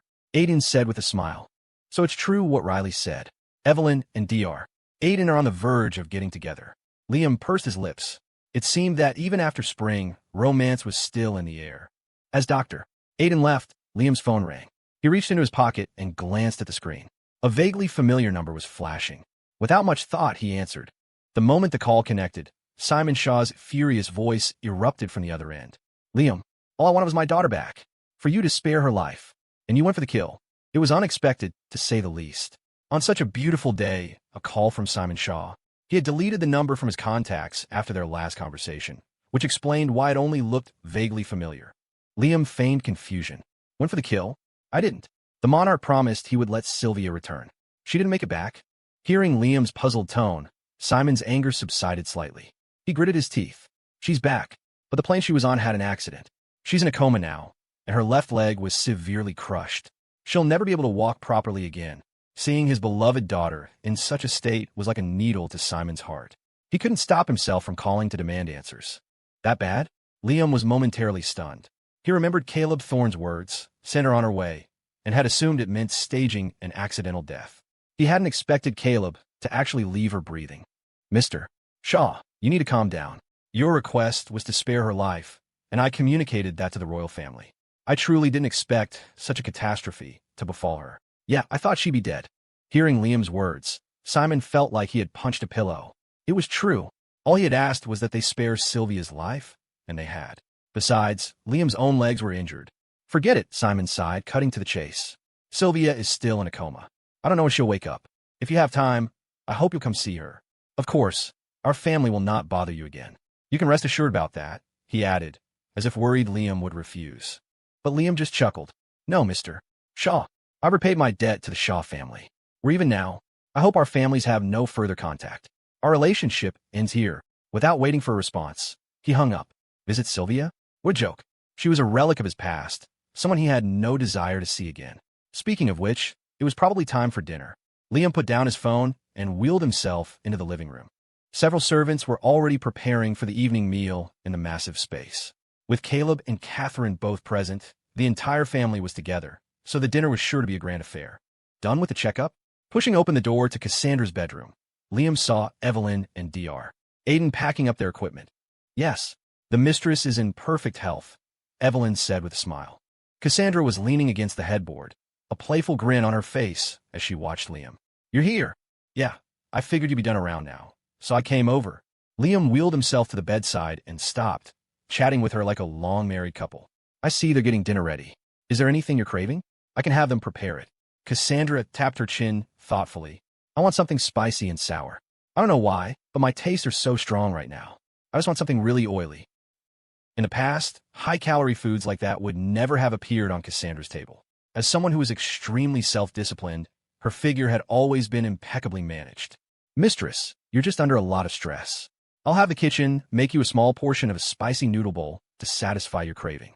But you can't eat greasy food too often, Evelyn said, covering her lips as her eyes curved into crescents. Dr. Aiden smiled but said nothing. The two of them exchanged a look, wordlessly agreeing not to comment further. Spicy and sour. Liam's eyes darkened for a moment, then lit up with a spark of excitement. I'll look up some recipes in the next couple of days. How about we have hot pot tomorrow? Okay, Cassandra readily agreed. She glanced out the window, her gaze fixing on the leaves of a tree, and she fell into a daze. In the silence, Evelyn and Dr. Aiden quietly slipped out. Following Cassandra's gaze out the window, Liam reached over and tucked her blanket in. What are you thinking about? Speaking of hot pot, I remember my grandmother used to love it. She said she ate it all the time growing up, but then she entered a modeling competition and had to diet. She didn't touch it for years. Your grandparents? Liam was surprised. It was the first time he had heard Cassandra mention her elders. If Caleb hadn't pulled him aside for that private chat, he would still have no idea who was in the Thorne family. Her paternal grandparents were a taboo subject for Cassandra. Yeah, they came here a long time ago. They called me before, but Cassandra's eyes grew dim, and she instinctively gripped Liam's wrist, her hold tightening. But last time, they refused to attend my wedding. I was so angry. Her face was calm, but as she spoke of the wedding, a flicker of fear and panic entered her eyes. She was terrified that this was all a dream, that Liam was back, that he had accepted her pursuit, that they were together. All of it. Liam saw her anxiety. He squeezed her small hand, then pinched the skin on the back of it hard. Ow, what are you doing? Cassandra, lost in her thoughts, was jolted back to reality. She reflexively smacked his arm. Why did you suddenly pinch me? That hurt. Pain proves it's not a dream, Liam said with a soft smile. He cupped her face in his hands, his gaze gentle. Hey, stop thinking so much. I'm right here in front of you, aren't I? You focus on a healthy pregnancy, and I'll work hard on my physical therapy. When we're both recovered, we'll get married again. Okay. Meeting Liam's smiling eyes, Cassandra's lips curved into a wide grin, and she nodded emphatically. Perhaps it was the pregnancy or the extra nutrition she'd been getting lately, but Cassandra's sharp, oval face had softened into something rounder, giving her an even gentler look. Just looking at that face, Liam felt like he could never get tired of it. He stared at her, lost in thought. Noticing his intense gaze, Cassandra's cheeks flushed. She blinked a little shy. Why are you staring at me like that? Because you're beautiful. The words tumbled out without a filter. The blush on Cassandra's cheeks spread to her ears, her entire face turning a lovely shade of pink. She bit her lip and let out a soft "Mph," turning her head away. Smooth talker. It's true. You are beautiful. What's wrong with me looking at my own wife? Liam said bluntly. The more he said it, the deeper the red on Cassandra's face became. She was clearly flustered to the point of speechlessness, yet she forced a cool, aloof tone. Oomph. That's all you ever say. It's not like I like hearing it. Knowing she was doing it on purpose, Liam, who knew her personality inside and out, feigned disappointment. Oh, so you don't like it? In that case, I guess I'll stop saying it. He lowered his eyes, a visible flicker of sadness passing through them. Instantly, Cassandra panicked. No, wait, that's not what I meant. The words flew out of her mouth before she could stop them. The moment she saw Liam's teasing smile, she realized she'd been played again. She huffed and threw back the covers, annoyed. Move. I'm getting out of bed. As her pale, slender legs were revealed, Liam's eyes heated up. He swallowed hard, his gaze fixed on her snowy white ankles. I'll help you with your shoes. It wasn't a question, it was a statement. The moment he said it, he bent down and picked up her slippers. Cassandra was already a little annoyed. She instinctively tried to pull away, but Liam was faster. Before she could move, a large hand grasped her ankle. Hey, don't mess around, that tickles. A tingling sensation shot up from her ankle. Cassandra, who had been pouting, couldn't hold it in any longer and burst out laughing. This is what you get for always saying the opposite of what you mean, Liam teased, his fingers deliberately brushing against the sole of her foot.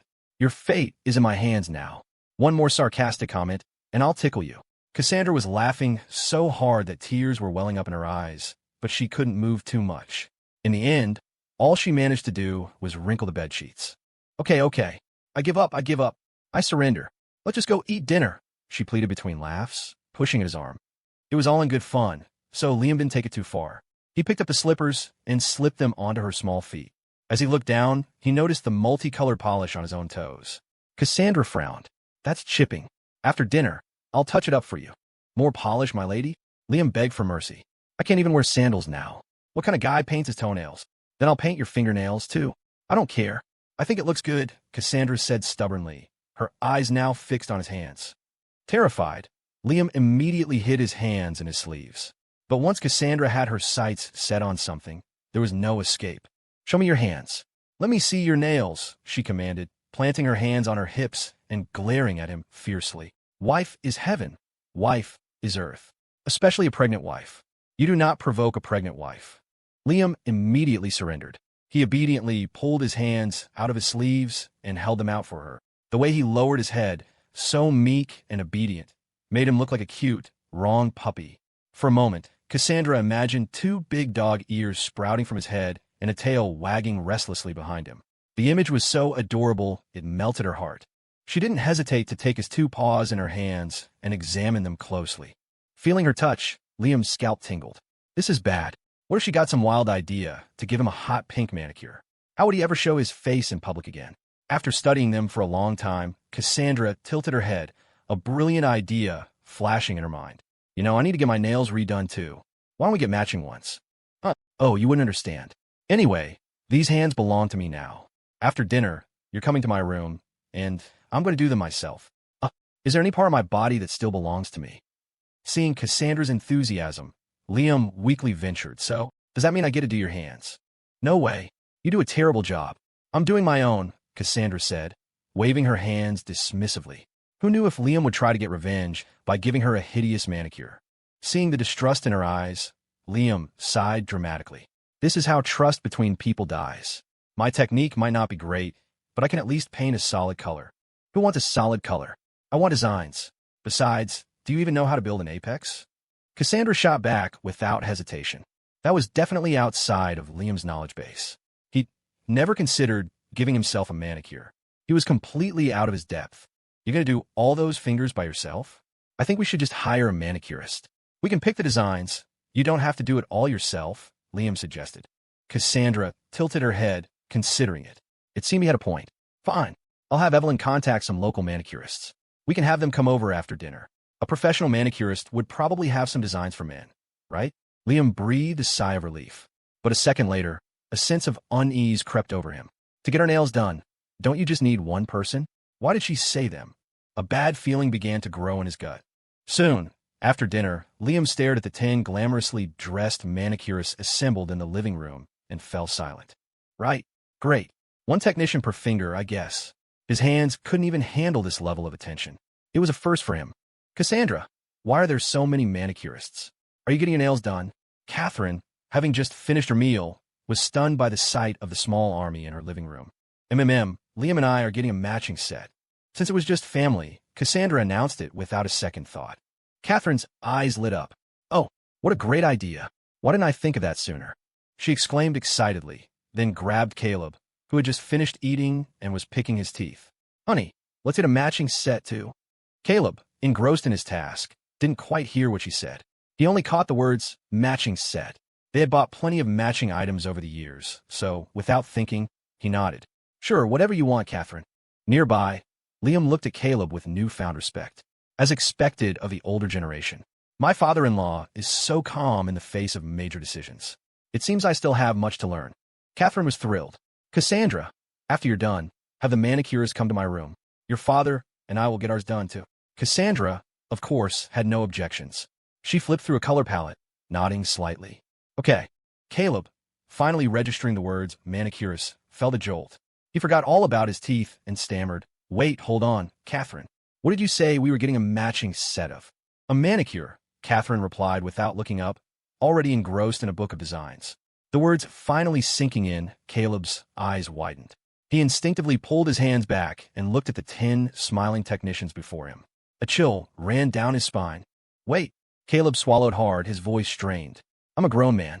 Why would I get a manicure? Liam, who had just been feeling a sense of admiration, raised an eyebrow. Oh, so it wasn't calm composure. He just didn't hear her. So what? We've been together for so many years, and we've never had a matching manicure. Catherine said, dismissively, not even looking up. Caleb was speechless. He glanced at his son-in-law for support, only to see Liam with an expression that screamed, just lie back and accept it. What else can you do? It's over. The family hierarchy was crystal clear. Flipping through the booklet, Catherine's eyes lit up. She pulled Cassandra over. Hey, honey, look at this pair. This color is gorgeous. Cassandra glanced at it, her lip twitching. Mom, what kind of taste is that? It's so garish. That shade will make you look washed out. Really? Catherine nodded, pointing to another. What about this one? That one's okay, I guess. I think a burgundy would suit you better. Watching the rare moment of harmony between Cassandra and Catherine, Caleb felt a wave of relief.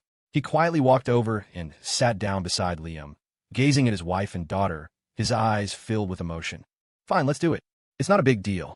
A happy smile spread across Caleb's face. He clapped Liam on the shoulder, a hint of gratitude in his voice. You're a good son-in-law. I haven't seen a scene like this in a long, long time. Caleb and Catherine had always thought Cassandra held a grudge against them. But Liam, who had seen the truth long ago, knew better. Cassandra was just stubborn. Deep down, she was a softie. The atmosphere was one of perfect harmony. Up on the second floor, Carol and Chloe, having just changed, happened to see this very scene. Liam turned his head and saw them, dressed and ready to go out. He frowned slightly. Going out this late? It's Mom's first day here.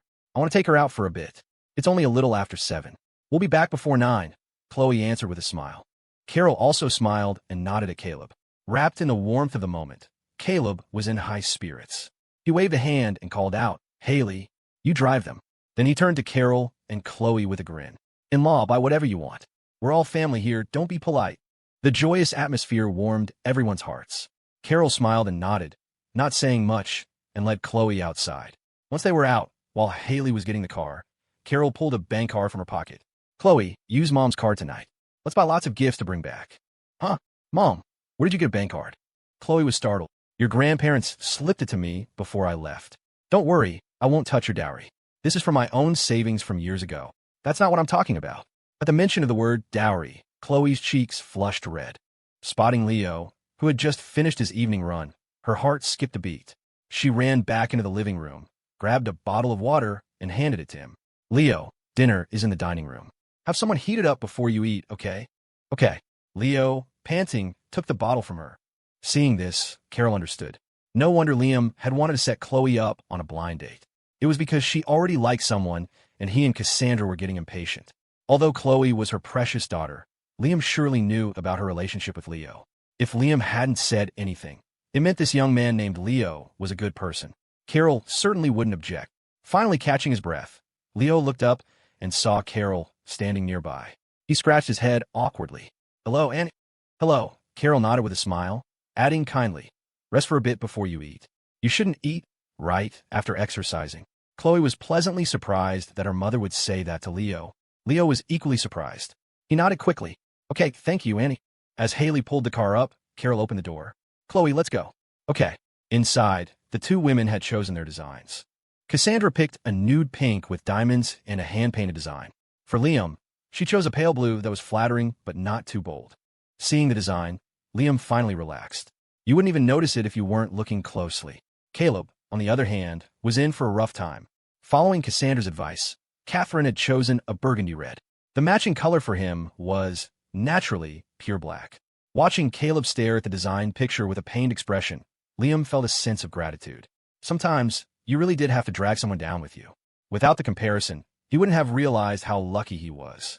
The thought of the normally imposing, decisive Caleb with a full set of angsty, goth-style nails was almost too much for Liam to bear. He couldn't help but smile. Thank goodness his wife had good taste. That evening, as everyone was getting their nails done, the sound of a car was heard outside the manor. Carol and Chloe were back. Carrying bags of all sizes, they walked toward the villa, their faces beaming. "Mrs. Thorne, I bought some gift for you and Mr. Thorne. Thank you for taking care of Chloe all this time," Carol said with a smile, holding out a gift box to Catherine. Catherine was taken aback. With her fingers occupied, she quickly smiled. "Don't be so formal. We're all family. This is too much. What could the Thorne family possibly be lacking?" Carol knew this, of course. No matter how precious the gift, the Thornes wouldn't need it, but "I know you don't lack for anything, Mrs. Thorne, but whether I give a gift or not is my business. Chloe has been quite a handful for you these past few days. These small tokens are just a sign of my gratitude." Having moved in high society circles before, Carol's etiquette was impeccable. Her words immediately put a smile on both Catherine and Caleb's faces. Catherine smiled and gestured with her hands. "Well, Carol, could you open it for me? My hands are a bit tied up right now." The use of Carol meant Catherine had accepted her as one of their own. Carol smiled and nodded, opening the gift box. Inside was a nude-colored silk scarf with elegant, embroidered patterns. It exuded a light, refined, and high-end feel. Catherine's eyes lit up. "Oh, this is beautiful. I just got a burgundy manicure, and this will be perfect for our trip to the coast in a few days." "Carol, you have excellent taste." "It is lovely," Caleb, who was enduring his own torture, couldn't help but remark. But a glance at his own nearly finished, pure, black manicure sent him back into a gloomy silence. "Mr. Thorne has one too." Chloe quickly opened the box in her hands. Inside lay a black baseball cap. Though the items were simple, it was clear they had been chosen with care. Caleb nodded in approval. Liam, whose nails were almost done, watched the harmonious scene and smiled. "What about me? Do I get anything?" "This is a thank you to Mr. and Mrs. Thorne. Why are you trying to get in on the action, brother?" Chloe immediately started bickering with him. It was just friendly banter. Liam was about to retort when he saw Carol walk straight toward Cassandra. Cassandra's left hand was already finished. Carol took a jade bracelet from her pocket, bent down, and took Cassandra's wrist. As the sleeve slid down, the bracelet from Liam's grandmother, Martha, was revealed.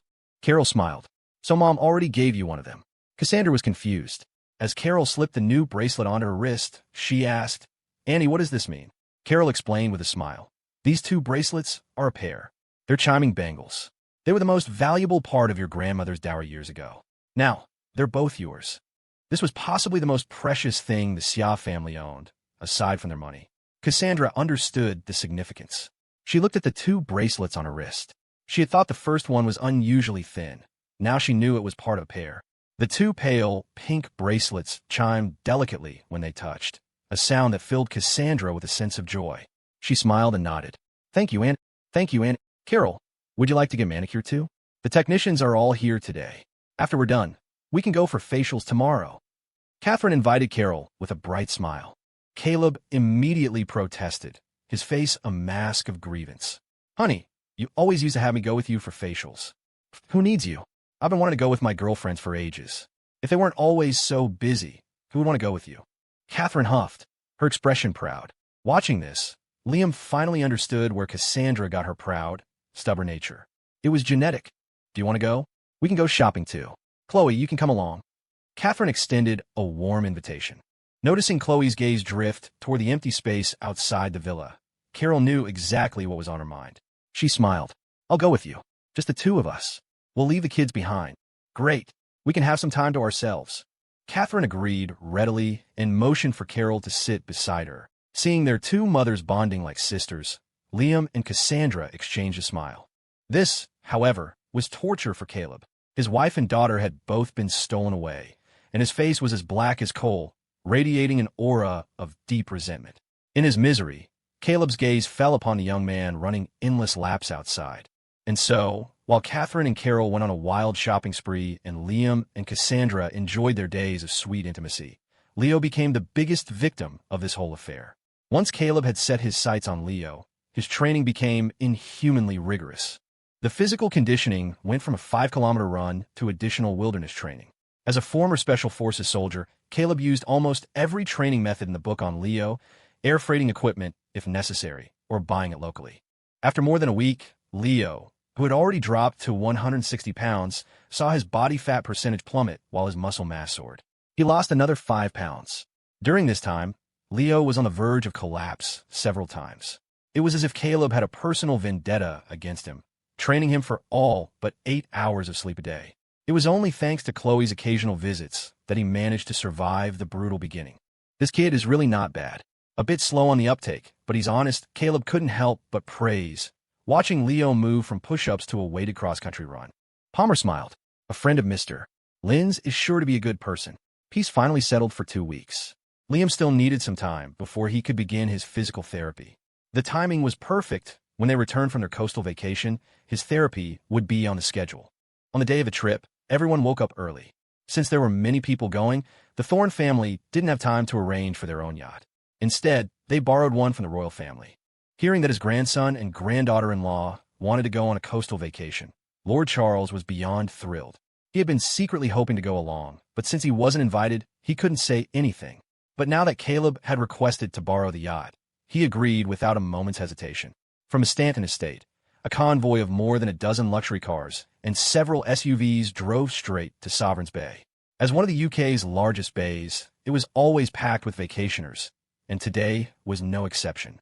However, they were headed for the royal yacht, a luxurious vessel not open to the public, so they wouldn't be bothered by outsiders. The yacht itself was a masterpiece of design, noble and elegant, like a mobile 5-star hotel on the sea. Apart from the service staff, only their small group was part of this grand excursion, a clear testament to the importance Lord Charles placed on Liam. Chloe and Leo, who had never been on a cruise ship before, were stunned by the magnificent sight as soon as they got out of the car. Their faces were alight with excitement. Oh my God, this is royalty for you. Even their yacht is this grand. Chloe's eyes were sparkling with admiration. Beside her, Leo nodded repeatedly, equally impressed. Yeah, this is my first time seeing a cruise ship. Liam, is this like the most expensive kind there is? Liam, who had just been helped out of the car, was about to answer when Carol explained from the side.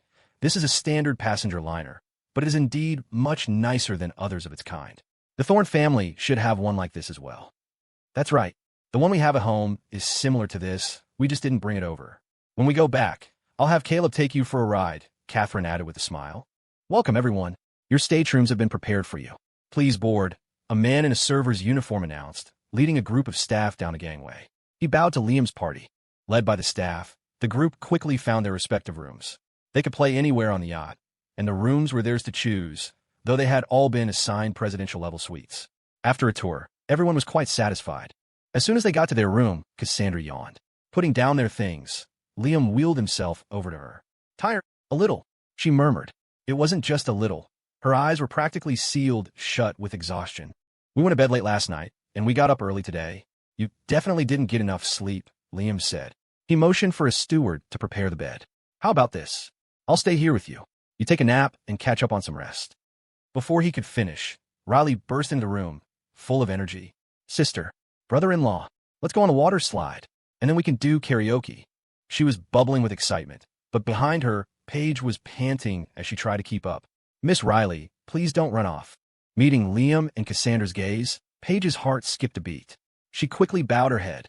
Mistress, Mr. Lynn. Riley, finally let loose, was too excited to care about her sister's expression. She ran over and hugged Cassandra's arm. "Sis, we finally get to go out. On a beautiful day like this. How can you be sleeping? Get up and come play with me." Usually, when Riley latched onto someone, she wouldn't let go until she got what she wanted. At least, that's how it was with Paige. But now, her target was Cassandra. Having been punished once before, Paige could already see how this was going to end for Riley. But to her surprise, Cassandra didn't scold her. Instead, she looked calmly at Liam. "You go play with her, huh?" Seeing that Cassandra was indeed looking at him, Liam was stunned. Since when was she this generous? "Yay. Thank you, sister. Riley loves you the most." Riley jumped for joy and planted a loud kiss on Cassandra's cheek. Cassandra's first instinct was to reprimand her, but when she saw Liam's smiling face and remembered that this was a rare vacation, she relented. She hadn't expected such a small concession to make Riley so happy. She was momentarily stunned, subconsciously touching her cheek. It felt as if something inside her had melted.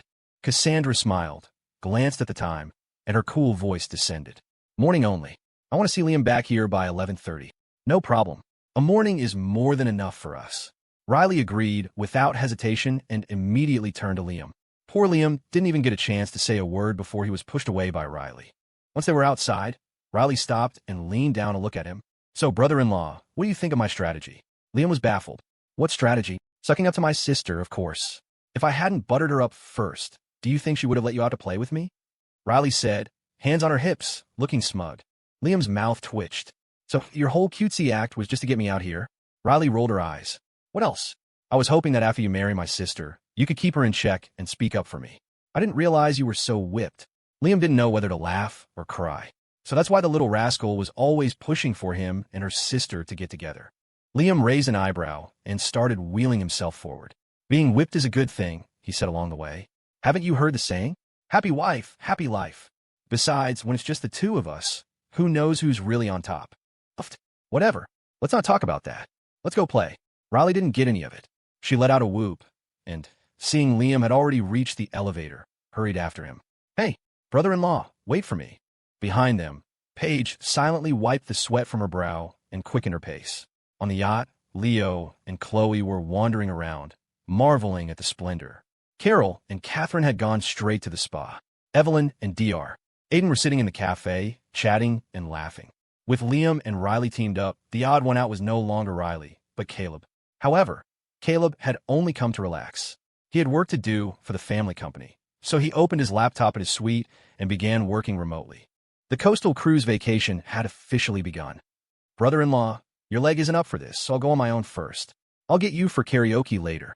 Riley, fully geared up with goggles, said to Liam as she held onto the slide. "Okay, go on. I'll wait for you in the lounge area over there." Liam waved with a smile, watching her slide down. "You just look after her." "I'm going over there," he said to Paige, pointing. Paige nodded and didn't follow. Liam had just sat down in the lounge and taken a sip of tea when he saw a regal-looking elderly woman walking toward him. If he wasn't mistaken, she was indeed walking toward him. Liam put down his teacup. After noticing her movement, he didn't stare, but instead tried to place her in his mind. A moment later, the old woman was standing in front of him. Meeting his eyes, she spoke with a sense of urgency. "Young man, have you seen a pair of sunglasses around here?" "Sunglasses?" Liam was taken aback. He glanced around and spotted a gray cloth pouch next to his seat.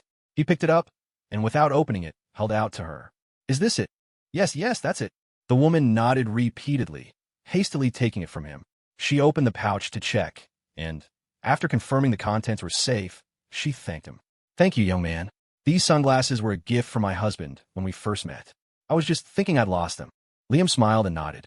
"Then you should take good care of them. That's a truly precious memento. Isn't it just? By the way, young man, are you here by yourself?" The old woman replied with a smile, and without waiting for his permission, she sat down opposite him. Seeing her enthusiasm, Liam didn't know what to say. After all, Caleb had said that only their group was on this trip. No outsiders could get on. Anyone here had to be someone of importance. "Perhaps she's someone the Thorns know." Liam replied simply, "I'm here with a few friends." "I see." The woman nodded, her sharp gaze wandering over Liam before settling on his wheelchair. She frowned slightly. "There are a lot of fun things to do here. It's best to come with friends. But you don't seem to be very mobile." Her meaning was clear. Liam understood immediately. "It's all right. My leg is just temporarily out of commission. It'll be fine with some rest." The important thing is that my friends are having fun. Oh, the woman nodded again, her eyes still lingering on him. The intense gaze made Liam's skin crawl. He couldn't for the life of him remember who this woman was or where he might have seen her, but her face felt strangely familiar. Are you here alone as well? Liam asked. The woman shook her head. I'm with my husband, but he's gone to play billiards. Say, young man, since you're on your own, why don't you take a walk with me? We could go to the observation deck and chat. Her tone suddenly shifted, extending a warm invitation.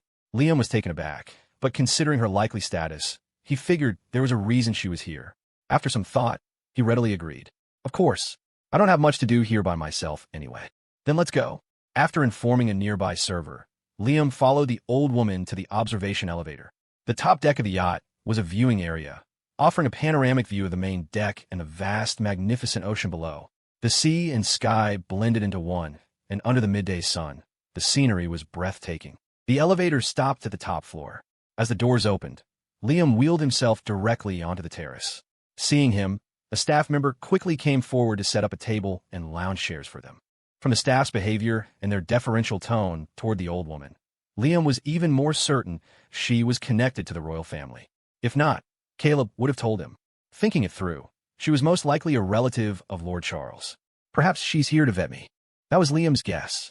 After sitting down, the old woman's eyes never left Liam. When she first saw him, she had frowned at his wheelchair, but after his explanation, she seemed relieved.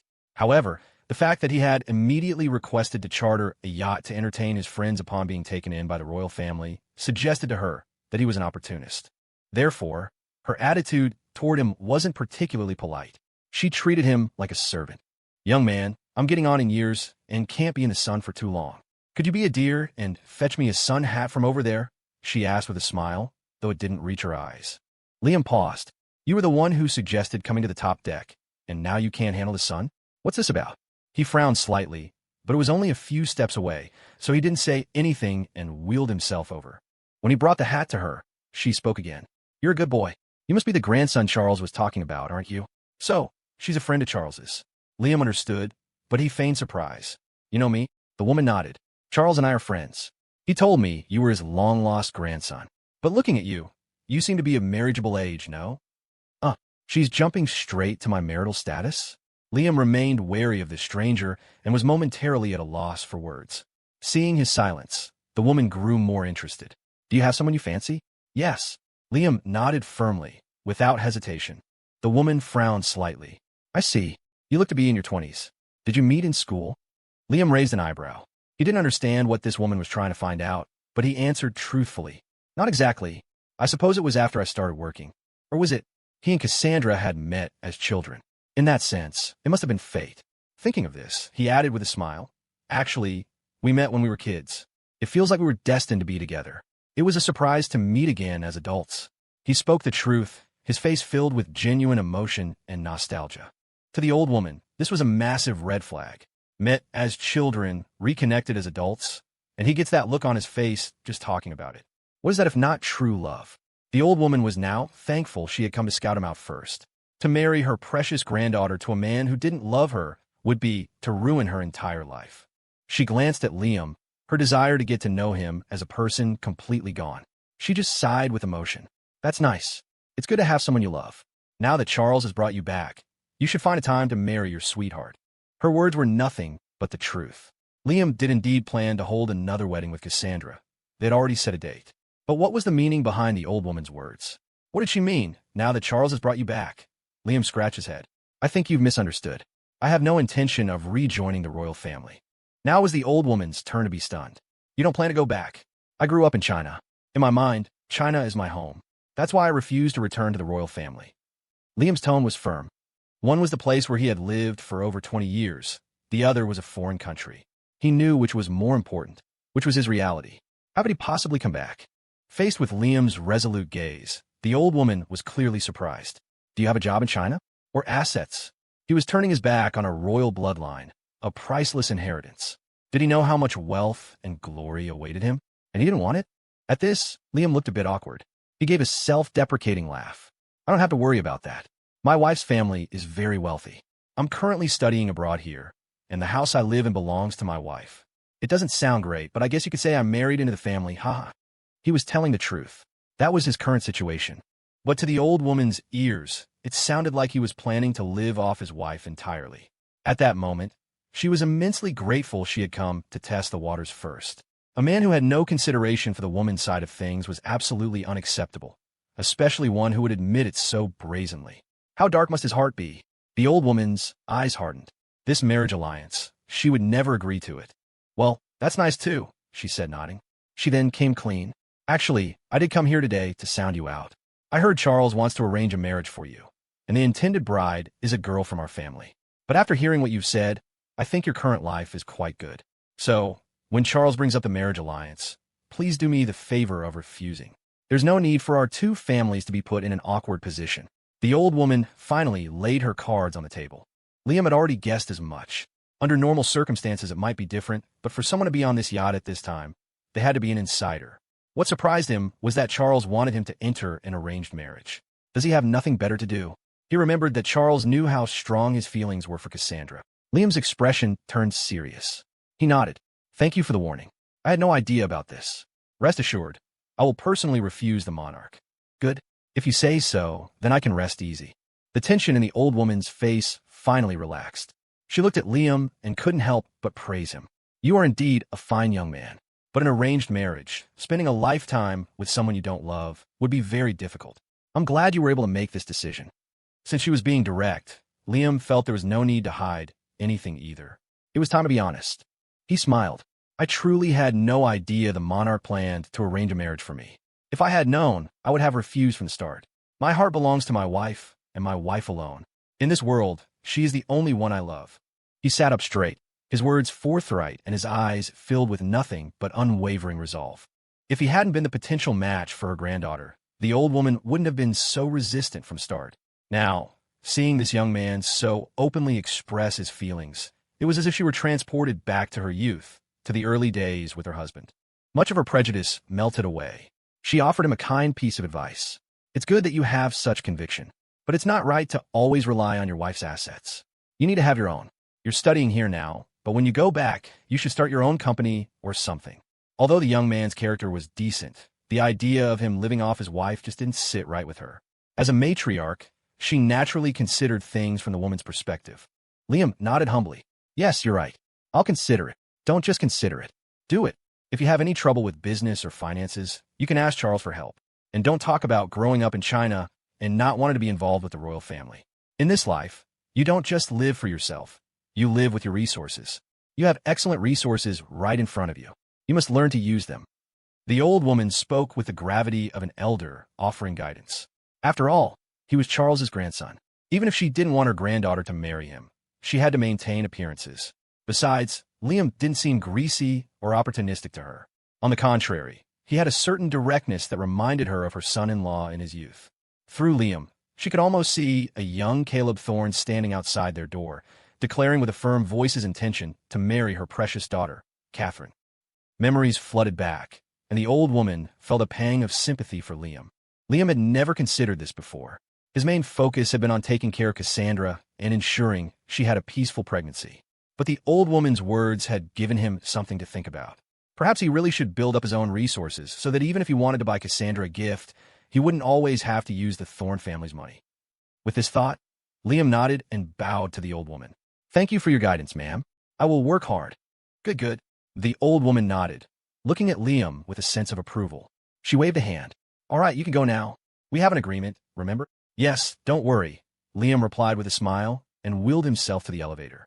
When he got back downstairs, Riley had already gone down the slide several times. Seeing him, she ran over excitedly. Brother-in-law, where did you go? Paige and I were looking for you. Beside her, Paige silently wrapped a white towel around Riley. I just went for a little walk. Are you done playing? Liam replied casually, changing the subject. Yeah, I went down a bunch of times. It's such a shame you can't do it, brother-in-law. It's so thrilling. Anyway, never mind that. Let's go sing karaoke.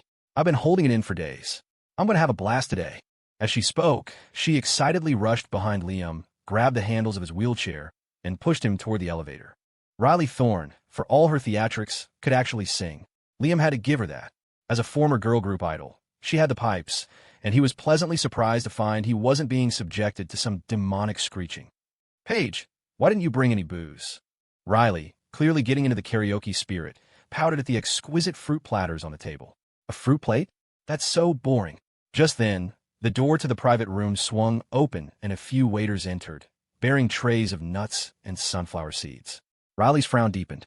"Miss Riley, it's still morning. You want to start drinking now?" Paige asked, glancing at the time. If it were nighttime, she could just get Riley drunk and drag her home to sleep it off. But morning drinking? That meant a whole day of chaos and another sleepless night. "We finally get a day out. Who does karaoke without drinking? This is no fun at all." Riley's lower lip jutted out. She turned to Liam, grabbing his arm and shaking it playfully. "Brother-in-law, you be the judge." She was in her 20s, but with her cherubic face, she could still pull off a childish tantrum like no one else. Liam found it hard to refuse. He glanced instinctively at Paige, who pressed her hands together in front of her, her expression screaming, "Don't you dare agree." Liam sighed. "It's only morning. We're supposed to have lunch with Cassandra later. Are you sure you want to start drinking now?" The mention of Cassandra's name instantly deflated Riley's bravado, but it had been a while since she'd had a proper day out. She nodded, mustering her courage. "Fine. I just won't eat with you guys later. Besides, what's the point of karaoke without a little alcohol? It's so lame." Since it was a rare outing, Liam didn't want to be a complete buzzkill. He finally relented. "All right, just a little. But let's get one thing straight. I'm not drinking." "Deal. Just get a bottle of something white. I'll drink it myself." Riley beamed with excitement. Liam shot Paige a look. She returned it with a helpless shrug. In the end, Paige went out and returned with a bottle of liquor. While they were messing around, Caleb Thorne was busy. He had just finished with a stack of files and was rubbing his tired eyes. He saw a video of the ocean view his wife, Catherine, had sent him, and a small smile crept onto his face. Soon, he thought, just a little longer. Once Liam and Cassandra are married, I can hand the company over to him. Then I'll have all the time in the world to travel with my wife. Just a few more days, and he could retire. The thought filled him with a sudden burst of energy. He turned back to his laptop and dove back into the remaining documents. Meanwhile, in the presidential suite, Cassandra was jolted awake by her phone. She rubbed her eyes, annoyed, and fumbled for the device. "Cassandra, darling, what are you up to?" The familiar voice on the other end belonged to her grandmother, Lucinda Thorne. Cassandra yawned. "A little tired. I was sleeping." "Oh my, did you have a late night?" "It's so late. Why are you still in bed?" Now that she had her on the phone, Lucinda couldn't resist a little grandmotherly nagging. Cassandra sighed. The memory of her grandparents refusing to attend her first wedding still stung. A cool, distant tone entered her voice. "It's nothing, Grandma. I've just been busy lately. You have to take care of yourself, no matter how busy you are. If it's too much, just hand the work over to your father.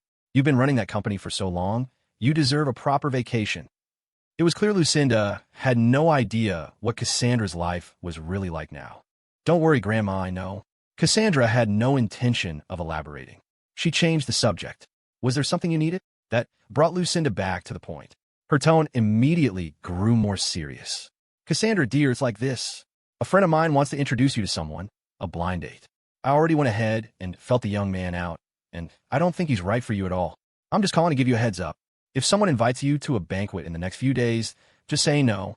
The words jolted Cassandra fully awake. She shot upright in bed, incredulous. "What? A blind date? For me?" "Don't you worry.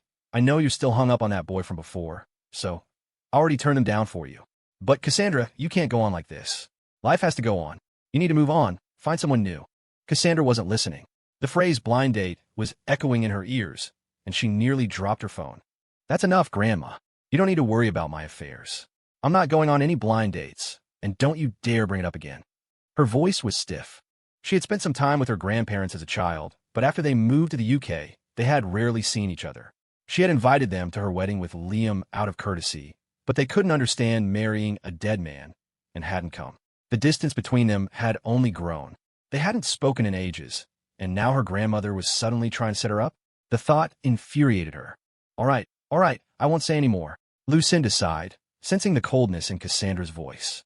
Without hesitation, Cassandra ended the call.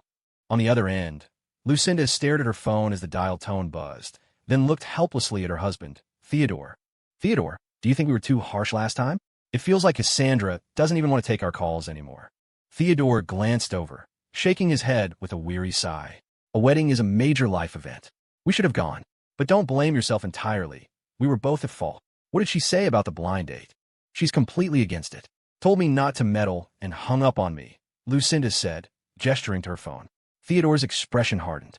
All right, in that case, we have to block this arranged marriage for her. Cassandra already feels distant from us. If we force her into something she doesn't want, she might never forgive us. Lucinda nodded gravely. You're right. We were wrong last time. We can't go against her wishes again. You finished a whole bottle and you want more? Liam frowned, looking at the tipsy Riley. This little bit isn't nearly enough. I'm not even warmed up yet. Paige, brother-in-law, come on, drink with me. Riley was clearly on a roll. She brandished the empty bottle, pouting. P14.She. Miss Riley, we have to eat with Miss Thorne later. If you drink too much, she'll be very upset. Stop using my sister against me. We're finally out. Why can't I have some fun? I don't care, I want more. Liam should have seen this coming. After Cassandra got drunk that one time, she'd caused a scene for half the night. Now it was Riley's turn. The Thorne sisters, it seemed, had equally terrible tolerance for alcohol. Riley's face was flushed, and she was practically plastered to his side, her arms wrapped around his. Liam felt his scalp tingle. Okay, how about this? It's getting late. I'll go back and keep Cassandra company, and Paige can stay here and party with you. How does that sound? Liam looked pleadingly at Paige. Paige, who had been counting on Liam to rein Riley in, sighed and stepped forward to pull Riley away. Fine. Miss Riley, I'll drink with you. Just let go of Mr. Lynn first. No, I want my brother-in-law to stay with me. This was pure chaos now. Riley was swaying on her feet, and Liam was just thankful it was only the three of them. If another man had been in the room, things could have gotten ugly. He took a deep breath, about to scold her, when Riley's phone suddenly rang. She frowned, fumbled for her phone, and glanced at the screen. A second later, she swiped her finger and rejected the call without a second thought. Liam was curious. Who was that? I don't know. A number I don't recognize. Who cares? Riley snapped. But before she could make another move, her phone rang again. This time, she couldn't ignore it. Just as Liam was about to say something, Riley answered with a look of pure annoyance. The music in the room was loud, so Paige proactively paused it. Riley tapped the speakerphone button, and a familiar voice filled the room. Riley, you finally answered my call. That voice. It was Ethan Vance. Liam froze, glancing at Riley. Had the little brat deleted Ethan's number? Hearing his voice, Riley's brow furrowed into a knot. She glared at the phone. What do you want? I told you not to contact me again. Are you that annoying? No, Riley, just listen to me. Fearing she'd hang up, Ethan spoke in a rush. I'm calling to tell you that my grandfather, Lord Charles, he wants to arrange a marriage for Liam. He's already asked my mother to handle it. Huh, what did you just say? Ethan's words were like a splash of cold water. Riley froze, her drunken haze evaporating as she stared at the phone screen. Beside her, Liam was stunned. He had only just learned about Lord Charles's plan himself. He never imagined the monarch would entrust the task to Ethan's mother. The memory of Natalie's threats in the car flashed through his mind. If they were in charge of this, what kind of disaster were they cooking up? It's true, Ethan continued. My mother has already visited the girl's family. It won't be long before my grandfather invites Liam to a banquet to meet her. I'm telling you this to give you a heads up. That guy, Liam, his background isn't as simple as you think. Riley, you have to be careful. Warning Riley was Ethan's primary goal. He assumed she didn't know about Liam's true lineage. By revealing this, he thought he could change her opinion of him. At the very least, when Liam attended the banquet, Riley would see him as a two-timing phony. It would give Ethan a chance to earn her trust and play the role of the comforting friend when the sisters inevitably felt betrayed. It was a plan he'd been hatching for a while. What he didn't realize was that his secret call was being broadcast loud and clear for Liam and Paige to hear. At the word marriage, Riley was clearly stunned. She stared at Liam, then back at the phone, her voice trembling. Ethan, are you serious? My brother-in-law is getting set up for another marriage. Ethan didn't hesitate. Yes, my mother said she's introducing him to the heiress of the Meyer Corporation. My grandfather has already agreed. It should be happening in a few days. A shiver ran down Riley's spine. She sat up straight, the desire for alcohol completely forgotten. Her eyes were wide as she stared at Liam, as if seeking confirmation. So, the arranged marriage was real. Lord Charles really didn't care about his bond with Cassandra. And the old woman who had approached him earlier must have been the matriarch of the Meyer family. Liam sighed. Without hesitating, he took the phone from Riley and spoke into it, his voice cold. Thank you for the warning, Mr. Vance. But please rest assured, I will not be attending any banquet in a few days. The moment Liam's voice came through, The other end of the line fell into a dead silence. With the music paused, the sound of Ethan's swallowing was deafeningly loud. He finally managed to stammer. "How are you with Riley?" Liam didn't mince words. "This is a family matter. It doesn't seem to concern you, does it?" "Family matter?" Ethan felt a nerve in his brain snap. He stared at his phone in disbelief. "I knew it. You're no damn good. First, you string along Riley's sister, and now you're making a move on Miss Riley, aren't you? Liam, you've got some real talent. Not only are you preying on the whole family, you've got both Thorne sisters wrapped around your little finger." "Ethan, you watch your mouth. This is our family's business, and it's not your place to judge. My brother-in-law belongs to my sister. Where did you get the idea that we're messing around? All you do is spread rumors. You say one more word of that crap, and I swear I'll sue you." Fueled by alcohol and indignation, Riley ripped into Ethan. Her good mood ruined, she angrily hung up and turned to Liam. "Brother-in-law, what the hell is going on?" "It's just as he said," Liam replied honestly. "The monarch intends to arrange a marriage for me. But I won't go. I've already refused." Riley's train of thought was remarkably similar to her sister's. She tilted her head, her eyes wide with curiosity. "You knew about this already?" "Yes. While you were on the water slide earlier, an older woman came to see me. I assumed she was from the Meyer Corporation. I already turned her down." "Oh, I see." Riley nodded. "I knew that Ethan was up to no good. I blocked his number, but he just called me from a different one. What a psycho." She grumbled for a moment, her desire to drink completely gone. She glanced at the time. "Brother-in-law, we should head back. We have to tell my sister about this." Leah nodded. "That was my plan." Riley shot up from her seat, walked around behind Liam, and clapped him on the shoulder with a grin. "Don't worry, brother-in-law. Paige and I saw how you handled it. We're definitely on your side." With that, she took hold of his wheelchair and pushed him out of the room. Back in the presidential suite, Cassandra was sitting on the sofa, trying to read. Her grandmother's call had chased away all sleepiness. She had been interested in the book, but now, staring at the dense text, she couldn't focus at all. The thought of Riley and Liam having fun without her was irritating. But in a relationship, wasn't giving each other space important? They had been stuck together for days. She worried he might be getting tired of her. Cassandra sighed, finally closing the book. She ran her fingers over the cover. She couldn't believe she had become so insecure. It seemed that loving someone really did make you worry about every little thing. She stared at her phone for a long time, finally deciding to go find them. But before she could even change her clothes, she heard the door open. Liam, Riley, and Paige appeared at the entrance, each with a different expression. As they entered, Riley said in surprise, "Sis, you're not sleeping?" Glancing at Liam, Cassandra quickly tucked her phone away and picked up the book, offering a clumsy explanation. I already had a nap. I was just reading." "What's wrong? Weren't you guys going to have fun?" If it weren't for the pair of shoes sitting neatly on the floor in front of the sofa, Liam might have actually believed she'd been reading the whole time. Riley bounced into the room, her face a mask of indignation. "Sis, you won't believe it. That creep Ethan called me again, and he said, 'You know what? I'll let my brother-in-law tell you.'" Halfway through, she decided it was better for Liam to explain himself. She plopped down on the sofa and waited for him to speak. Cassandra looked at Liam, confused. "What is it?" Liam sighed and got straight to the point. "Ethan said that Lord Charles wants to set me up with an arranged marriage. He said I'd be invited to a banquet in a few days. But I've already refused.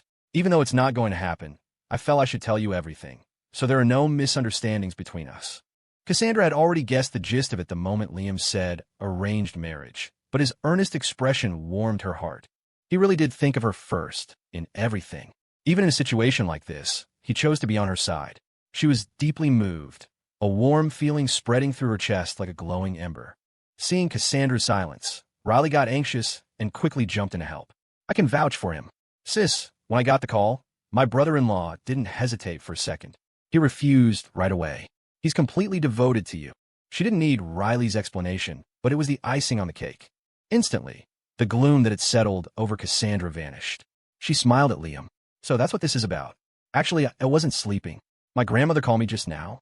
She told me about the arranged marriage, too." Liam's eyes widened. He asked without a moment's hesitation, "And what did you say?" "The same thing as you, of course." "What arranged marriage?" "I'm not going." Cassandra laughed, lifting her chin with a proud, defiant look. Beside them, Riley blinked. "Grandma called you? MHM. Why didn't she call me? They didn't even come to your wedding last time, and now they're suddenly so concerned about your love life." Riley muttered, pouting. It was just as baffling to her. The whims of elders were always a mystery, even in wealthy families. They always claimed it was for your own good, while doing things that broke your heart. Liam considered for a moment. Cassandra, I think we should find some time to visit your grandparents. That way they'll stop worrying. Now that almost everyone knew he and Cassandra were together, the only ones left were these two elders. Once they knew the truth, maybe they would stop with these strange ideas. But Cassandra shook her head, displeased. No way. Let's wait until after the baby is born. I don't want to see them right now. It was clear she still held a grudge against them. Riley glanced at Liam and winked. Liam got the message and didn't press the issue. He checked the time. All right, let's go get some lunch then. Okay. The group headed to the restaurant. The dining area on the cruise ship took up an entire floor. Normally, it served meals at set times for all the tourists, but since it was just their party on board, the entire staff was dedicated to serving them. Caleb Thorne was already seated, looking exhausted after a morning spent reviewing documents. But when he saw Liam and his two daughters approaching, his face lit up, and he waved them over with a wide grin. Over here. As they drew closer, Caleb smiled and closed his laptop, deliberately pushing it to the most conspicuous spot on the table. Liam, oblivious, was the first to speak. Mr. Thorne, you've been working all morning. Not really. I took a few breaks. And now that you're all here, I figured I'd just stop. Caleb replied with a laugh. After a few coughs, he fixed his intense gaze on Liam. Liam, my boy, I remember you studied business management, didn't you? At those words, alarm bells went off in Cassandra's head. She stared at her father, her eyes narrowing to slits, though she remained silent.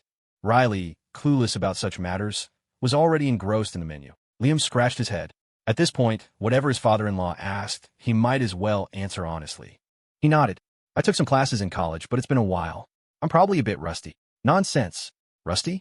It's all stored up in that memory of yours. You can't just forget it. The Thorne family books are simple, really. Look at me. I'm out having fun with your Aunt Catherine all the time. And remote work is so convenient these days. Caleb beamed, pulling Liam closer. Without waiting for his consent, he opened the laptop again and pointed to a folder on the screen. Here, Liam, look. The company's accounts are basically all in this folder. It's not much. Since we have a moment, let me give you a little tour. Before he could finish, the laptop slammed shut with a sharp thwack. Cassandra's hand was resting firmly on top of it. Liam looked at Cassandra, then at the mortified Caleb. In the tense silence, he finally understood. Dad, Liam and I aren't done having fun yet. You've been coasting for so long. What's the big rush now? Cassandra bluntly exposed her father's scheme. A jolt went through Liam. He knew it. Caleb's cheerful invitation was a trap. He had almost fallen for his father-in-law's trick. Caleb coughed a few times, looking embarrassed. That's not it, Cassandra. You got it all wrong. I was just helping Liam get familiar with things. Cassandra gave him no room to squirm. Her voice was sharp and unwavering. He doesn't need it. When we're done having fun, I'll teach him about the business myself. Dad, don't even think about slacking off. You child. His plan exposed, Caleb scratched his head awkwardly and chuckled. Just then, his eyes caught sight of Catherine and Carol Xia walking towards them, and his spirits lifted. Honey, you're finally back. Where did you two go this morning? Catherine, arm in arm with Carol, smiled brightly. She led Carol to the sofa like they were the best of friends. Carol was telling me her story. We made a plan. We're going to shoot some beautiful videos over the next few days and edit them together to post online when we get back. Caleb's smile froze on his face. Hearing the word video, Cassandra's interest was piqued. Have you found a videographer? Not yet. We were going to ask you guys if we should hire one, Catherine replied with a smile. Liam and I were planning on taking some photos and videos, too. Paige, how about you do it? Cassandra's gaze fell on Paige. Paige, who had been focused on helping Riley choose her food, jumped. She quickly smiled. Of course, but I didn't bring my professional equipment. The ship should have everything. We'll ask them for it later, Cassandra said, pointing towards the staff area. Paige immediately nodded. Seeing her daughter share one of her interests, Catherine lit up. Then let's pick out some outfits. Carol and I have already scouted the area. The scenery here is gorgeous. You can get a great shot from any angle. As the women began to discuss their plans, Liam smiled and took a sip of tea. The sun was shining brightly outside, and the atmosphere inside was just as warm. After some deliberation, the women settled on a set of traditional-style outfits and decided to shoot after lunch and a short rest. As plate after plate of delicious food was brought to the table, Carol noticed Caleb's sullen expression. She stood up. I'll go find Chloe and the others. I'll come back after we've eaten. Thinking she might be feeling uncomfortable, Catherine was about to protest, but Carol spoke first. I haven't had a meal with Chloe in a long time, and that girl always gives me something to worry about. It's fine. We've already set a time. I can come back later. She smiled, waved to everyone, and left the dining room. Catherine sighed. wondering if her hospitality had been lacking. But the next moment, Cassandra's voice cut through her thoughts. "Mom, can you call Grandma and tell her to stop meddling in my affairs?" She had wanted to say earlier, but didn't want to ruin her mother's good mood. "Your grandmother called you?" Catherine was taken aback, instinctively exchanging a look with Caleb. "Yes. She said she wants to set me up on a blind date." Cassandra's voice was light, but the message was clear. "You handle this, or I will." Why wouldn't she ask me about something so important? Catherine's temper flared. Her children were happy and about to be together. What were her parents doing? Stirring up trouble. "I'll call and check in with them after we eat," Caleb said, clearing his throat and taking charge. "I'll explain Cassandra's situation. They don't live with us, so misunderstandings are bound to happen. We just need to clear things up." Catherine sighed and nodded. "You're right. We need to resolve this quickly before it turns into something bigger." After the meal, Liam and Cassandra went back to their room. Just as Caleb was about to call Theodore as they discussed, his phone rang. It was Lord Charles. The moment he answered, Charles's voice boomed through the phone. "Caleb, my friend, I'm hosting a banquet in a few days. You must bring the children and come." It was a command, not an invitation. Having already bailed on Charles several times, Caleb felt he couldn't refuse. But he still asked, "Another banquet?" "Yes. I have joyous news to celebrate. Of course there's a banquet. But don't worry, this time I've only invited your family. Just bring Liam along. Both of my daughters will be there as well," Charles said, his voice brimming with cheer. The royal family had, after all, helped them out quite a bit. It was only right for the Thorns to attend at least one banquet, especially after canceling so many times. Feeling he had no choice, Caleb agreed. "All right, just give us a time, and I'll bring the family." "Excellent. That's more like it." Lord Charles's triumphant voice boomed. "It's settled then. As soon as your little sea vacation is over, you must come." "All right, no problem." Caleb hung up, a smile still on his face. Was that Charles? Beside him, Catherine's brow was furrowed. "Yes. Isn't he calling a bit too frequently lately?" "It probably has something to do with Liam," Caleb explained casually. "But Liam hasn't told us anything, so it might be a family matter. We'll wait for him to bring it up. In any case, Charles just wants us to attend a banquet." Catherine nodded silently. She opened her phone's contact list, found Mother, and held the screen out for Caleb to see. "Maybe I should be the one to call. She's my mother, after all. It might sound better coming from me." "That works," Caleb agreed, watching as Catherine dialed. The call connected quickly, and Lucinda's surprised voice came through. "Catherine, darling, have you eaten?" It was a normal opening, but Catherine had a goal. "We've eaten, Mom. I have something to tell you." Lucinda had probably already guessed what it was about. She glanced down at her phone and chuckled. "It's about Cassandra, isn't it?" "Yes, Mom. Cassandra is already with a boy she loves. You don't need to worry about setting her up anymore. We're all doing very well." Being her elder, Catherine kept her tone respectful and didn't make it an absolute statement. Lucinda knew what she was referring to. She sighed. "It's just that we don't live with you, and your father and I are getting older. We worry. I know you worry, but isn't it enough to know how we're doing? We're happy. That's all that matters. In a little while, I'll bring Cassandra to visit you both." Catherine's heart softened, and her tone became gentler. She couldn't bring herself to be too harsh. Knowing she had overstepped, Lucinda didn't argue. She exchanged a look with Theodore and said, "All right, we understand. Since you called, why don't you say a few words to your father? It's been too long." Before Catherine could respond, Theodore's voice came on the line. "Catherine, it's not that your mother and I want to meddle. You and Caleb can do as you please, but Cassandra is a grown woman now, and as her grandparents, we are genuinely concerned. However, your mother and I have discussed it. We were wrong about what happened last time. When you have a chance, please explain to Cassandra on our behalf. We meant no harm." Hearing her father speak so softly, all the arguments Catherine had prepared vanished. She sighed. "It would be better if you called her yourselves instead of having me pass along the message. The person who created the problem needed to be the one to fix it. If Cassandra heard those words directly, her prejudice and resentment would surely lessen." "She's not willing to take our calls right now," Theodore said, his voice heavy. "Let's wait for a better time. We should meet in person so we can clear things up properly." Catherine nodded. It seemed that even if she and Caleb hadn't made this call, it wouldn't have changed much. "All right, I understand. You and Mom should get some rest. Caleb and I are about to take the kids out." "Okay." As the call ended, the clock struck 3 in the afternoon. The autumn sun was warm but not harsh, casting a gentle glow in the sky. Liam and Cassandra emerged from their suite, already styled for the photoshoot. Riley, having had a bit too much to drink that morning, was now passed out in a private room, sleeping off her post-lunch drowsiness. Paige was in charge of the video shoot. Chloe and Leo, having heard about the plan, had eagerly changed into their own outfits and joined them. It was a rare sight to see Liam in something other than his usual attire. Standing beside Cassandra, his tall frame filled out the elegant, flowing tunic, and even in his wheelchair, his broad shoulders were impossible to miss. Cassandra, too, looked different in her casual yet refined outfit. She wore a light purple Grecian-style gown that gathered at her slender neck, with a sheer butterfly-wing shawl draped over her shoulders. The look added a touch of ethereal restraint to her usually cold beauty.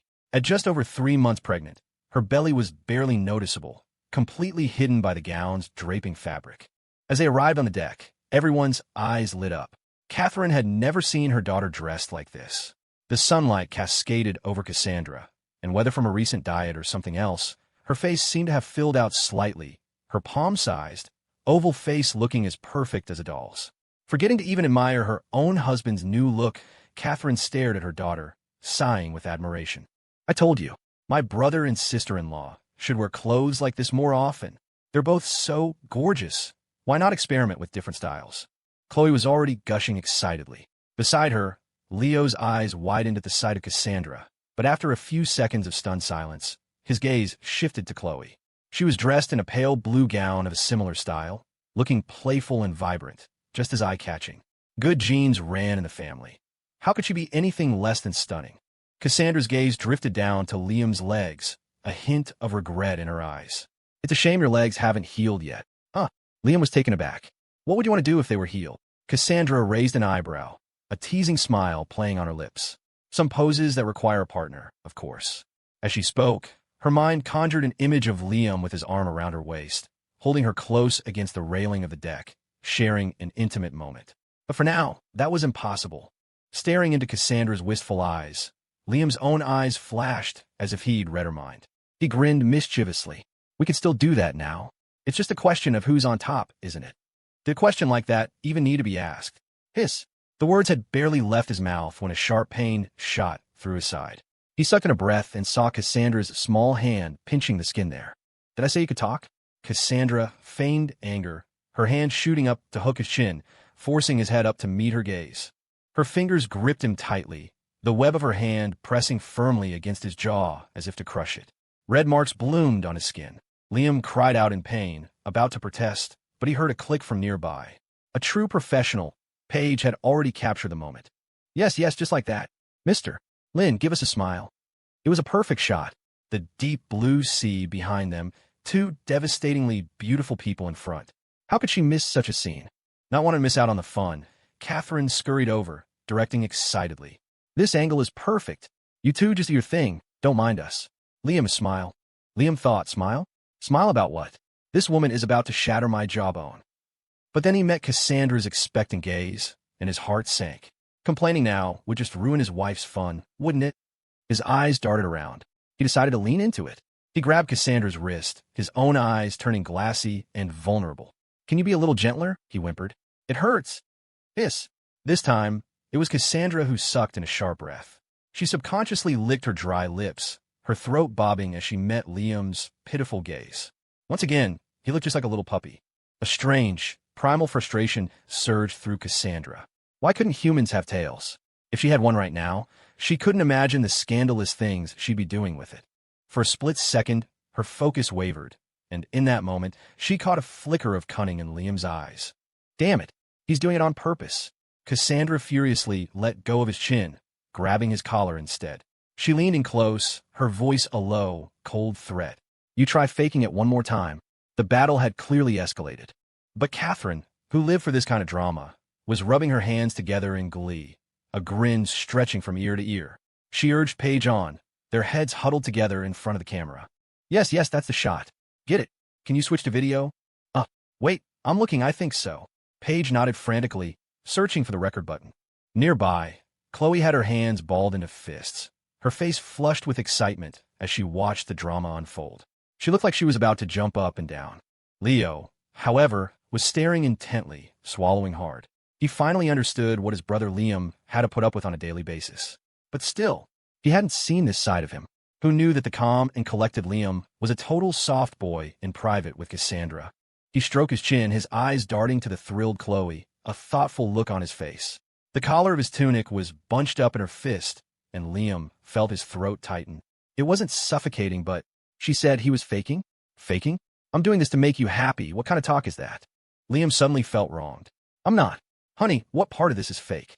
The word honey sent a shiver of pleasure through Cassandra, but she wasn't the same naive girl who could be moved to tears by a few sweet words anymore. She ground her teeth, her voice icy.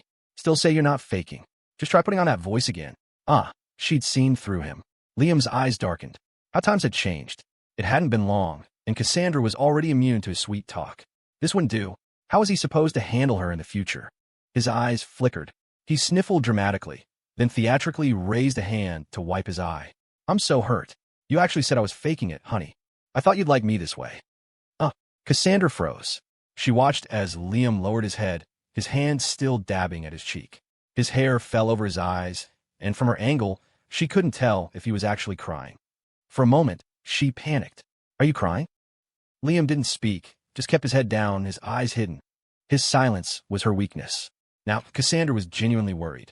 She quickly reached out, cupping his face in her hands. You're really crying?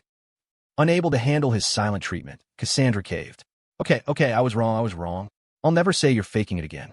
I like you this way. Liam acted as if he hadn't heard her, turning his head to the side. TCH. So, insincere. That's insincere. Then what would be sincere? Mwah. Right there, in front of everyone, Cassandra leaned down and planted a quick, firm kiss on his cheek. Hiss. Oh my God. My brother is a legend. A collective gasp came from the small crowd of onlookers. Chloe's eyes were practically popping out of her head. The image of her brave, heroic brother who had saved her from a war zone was clashing violently with the scene in front of her. How could they be the same person? Caleb, far from being concerned that his daughter was being so easily manipulated, watched his gleefully snapping wife with a thoughtful expression. So it was all about the approach, was it? Catherine had never been this proactive. It seems sometimes you really did have to walk a woman's path to leave her with nowhere to go.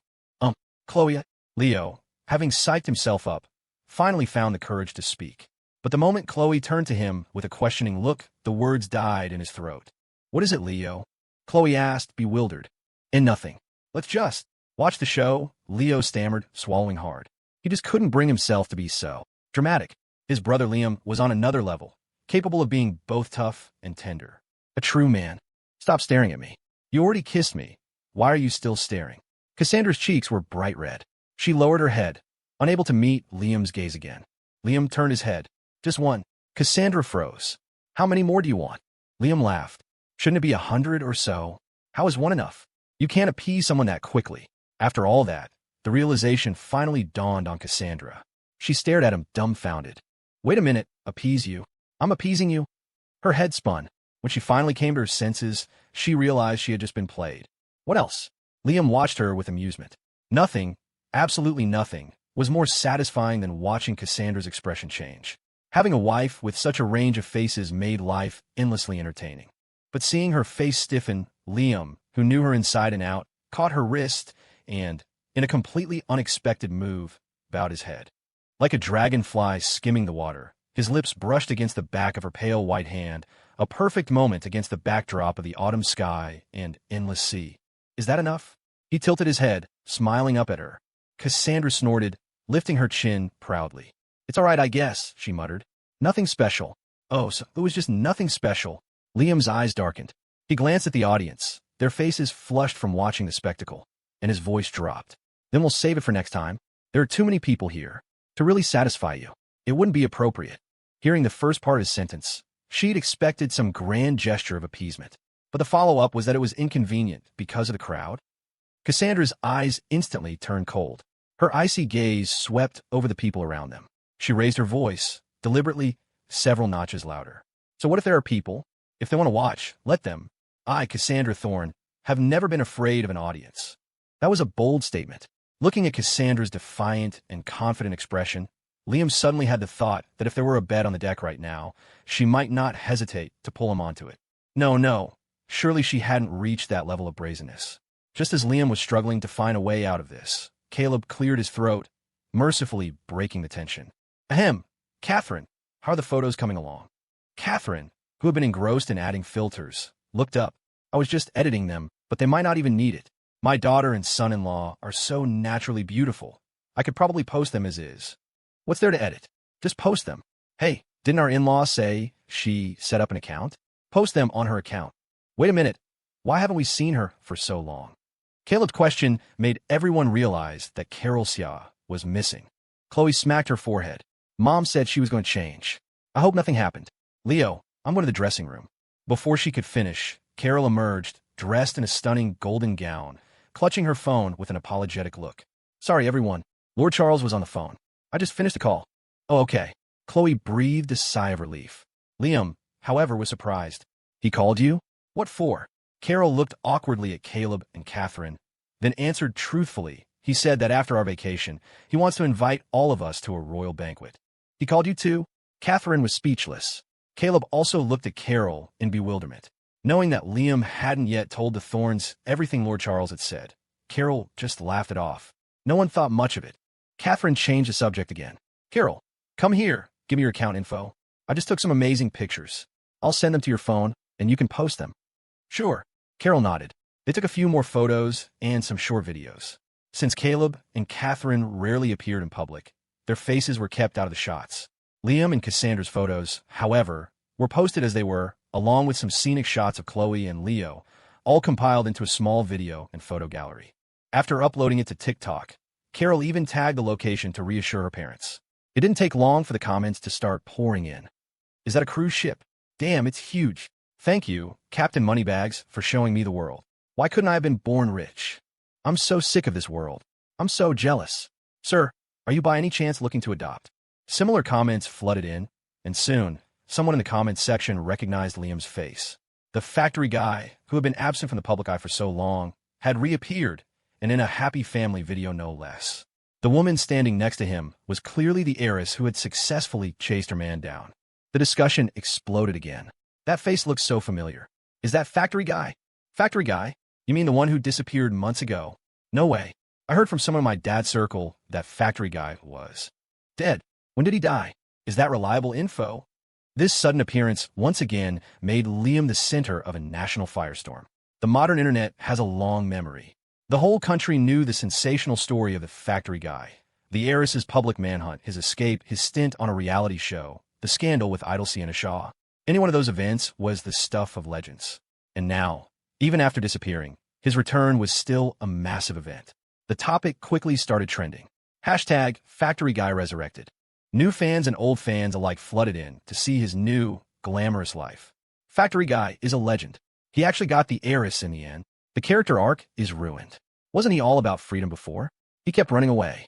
I thought he'd keep running forever, but he actually gave in. So boring. Dude, how long ago was that? Besides, what did the heiress ever do to him? People aren't allowed to have feelings now. Maybe she got pregnant and trapped him? I don't think factory guy is the type to be irresponsible. True, if she's pregnant, he wouldn't have a choice. But look at the way the heiress looks at him, all doting. Even if she wasn't pregnant, it's no surprise he'd come back. Easy for you to say from your high horse. Who doesn't have feelings? Are you telling me you don't have any? Are you even human? The comment section was a war zone. Everyone had an opinion. But it didn't matter, did it? Since the ship was identified by netizens as a royal cruise liner, the news spread like wildfire, even becoming a trending topic in Vegas. Local netizens there began their own discussions. Is it that the guy who was throwing cash around for his engagement to the Shaw family? Impressive. A royal cruise liner. Chartering that must have cost a fortune. But the girl next to him doesn't look like Miss Shaw. Does she? Is Miss Shaw okay with this? The Shaw family hasn't been seen in months. Sylvia Shaw hasn't made a public appearance in ages. Oh no, that means this new woman's background must be even more powerful than the Shaws. The unrelated Shaws were dragged into it, and their family's stock plummeted. Combined with their long public absence, many began to speculate that the family was in trouble. Overnight, a quarter of the Shaw family's assets evaporated. However, Simon Shaw, who had spoken with Liam long before, had already sold off a large portion of his family's shares at a low price, liquidating a massive amount of cash before moving the entire family to Japan, disappearing from the public eye. A lean camel is still bigger than a horse. Even with only half their assets, the family had more than enough to live comfortably in Japan.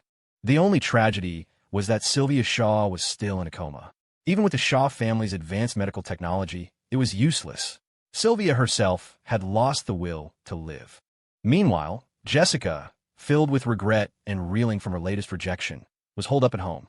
Every few minutes, she would pull out her phone, like a rat in a sewer, just to get a glimpse of Liam's life.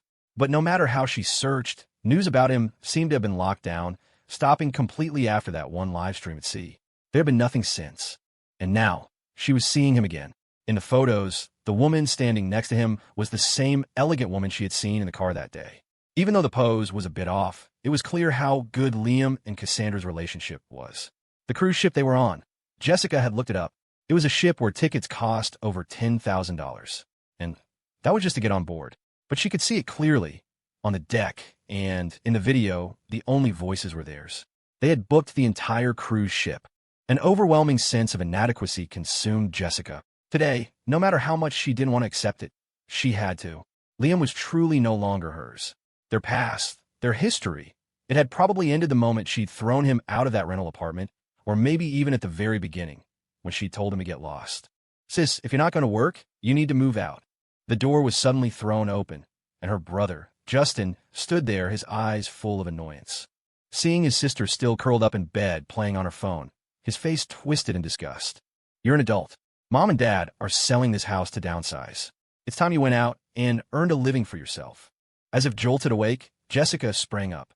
Justin, what are you talking about? Even if Mom and Dad are moving, there should still be a room for me. I'm their daughter too. Why can't I live here? Justin glanced at her phone screen, which showed a close-up of Liam. He rolled his eyes, utterly exasperated. His grueling factory job had already drained most of his energy. He had none left to argue with Jessica. Sis, do you even hear yourself? You just lie there with your phone all day, daydreaming. Have you ever cared about this family's life?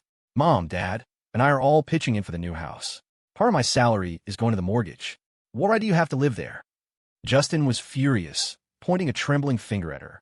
Jessica froze, staring blankly at her phone. The picture of Liam reflected a world completely opposite to hers. He was on a luxury cruise liner in a distant ocean, living a life of extravagance, while she was stuck at home, struggling to make ends meet. It wasn't fair.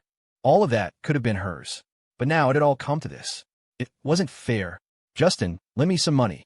As if possessed, Jessica pointed at her phone, her eyes burning as she looked at her brother. Just enough for a plane ticket. I'll buy one right now. I'll fly over there. If I can just see Liam one more time, we still have a chance. You're insane. Justin was livid. He shoved her back onto the bed, looking at his sister's crazed expression with a mixture of anger and despair. And what if I do lend you the money? What then? Do you have a steady income? Can you even get passport? Looking like a broke mess. You think they'll give you a visa? And even if you get all that, what makes you think they're just sitting on that ship forever? Have you ever even been abroad? The world is a huge place. You think you could just find him?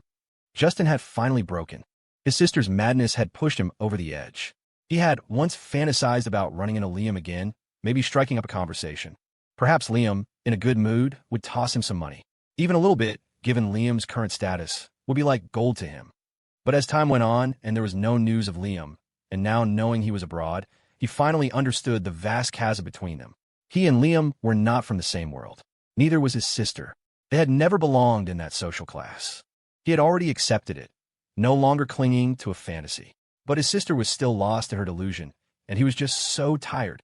Jessica, you need to move out. Her mother, Karen, walked in slowly, her voice firm, as if she had finally made her decision. Your father and I have talked. You're an adult now. If you don't agree, we will take legal action and have you evicted. Justin was silent for a moment before muttering, Mom, I'm going back to my room. Pack your things. The people looking at the house are coming in a week. You have until then. We're not going to take care of you anymore. Karen had finally steeled her heart. She pulled the door shut and quietly returned to her room. As the door closed with a soft thud, tears streamed down Jessica's face. She clutched her phone, her face a mess of sorrow. But no one cared anymore. She had hurt everyone who had ever loved her or had once loved her, but she still couldn't let go. And what good would it do? She could never go back. Ding! A notification vibrated on her phone. Jessica paused, then tapped it open. It was from Spencer, who had deleted her long ago. The message read, Spencer, son, sent you a message. A jolt went through her. She quickly wiped her tears and opened the message. What have you been up to? Like she'd been shot with adrenaline, Jessica sat up straight and typed back, pretending nothing had happened. Just been at home. What's up, Spencer? A reply came almost instantly. My dad took me to a business meeting recently. I remember you said that guy, Liam, was an old classmate of yours, right? Jessica understood immediately. She rallied her spirits and quickly replied, "Yeah, we graduated from the same school. Do you need something from him?" Spencer, "Well, my family is getting squeezed by the Taft family. They gave us a big order, but those guys don't play fair. Your old classmate has connections with the Thorne family, right?" The meaning was crystal clear. The sons were being bullied by the Tafts and wanted to use her connection to the Thornes to gain leverage. Even a fool could understand that. She thought her dream of marrying into wealth had been shattered when Spencer blocked her. She never imagined he would come crawling back. It seemed that even if she wasn't Liam's girlfriend, just being his old classmate was enough to get her a foot in the door. Even if she couldn't be with Liam, marrying into the Sun family wasn't a bad alternative. Jessica quickly wiped away her tears. "But my old classmate is traveling. I don't know where he is." "Doesn't matter. In a few days, I'm going abroad with my dad for business. You can come with us. I heard the British royal family is hosting some kind of banquet. My dad said we could try to crash it. As long as we get to know the royals, the Thorne family should give us some respect." Spencer, not thinking much of it, laid it all out. Jessica could hardly contain her joy. She was just worrying about how to afford a plane ticket, and now one had fallen right in her lap. She replied immediately, "Okay, no problem, as long as I can see my old classmate. I'm sure your family's business problems can be solved. I see the cruise has an aquarium. Want to go check it out later?" After the photo shoot, seeing Catherine and the others engrossed in selecting pictures, Liam gently squeezed Cassandra's wrist.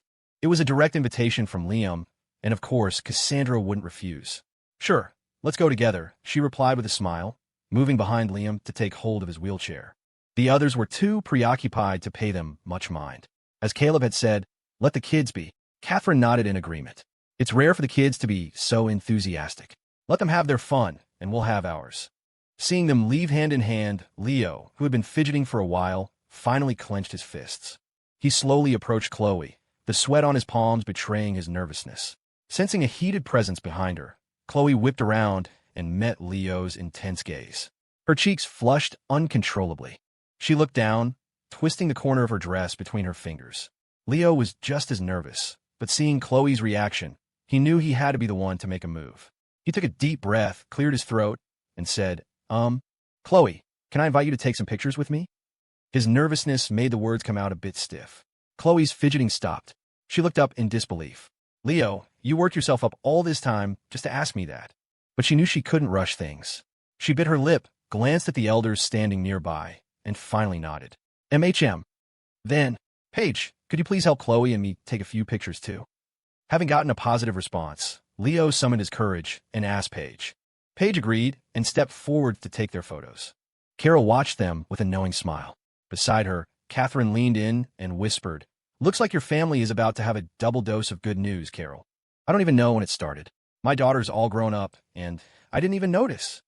Carol put a hand to her forehead, but her smile was one of genuine happiness. "It's a wonderful thing. Leo is a good kid. I've been watching him. He's honest. Chloe won't be at a disadvantage with him." Caleb chimed in, not wanting to be left out.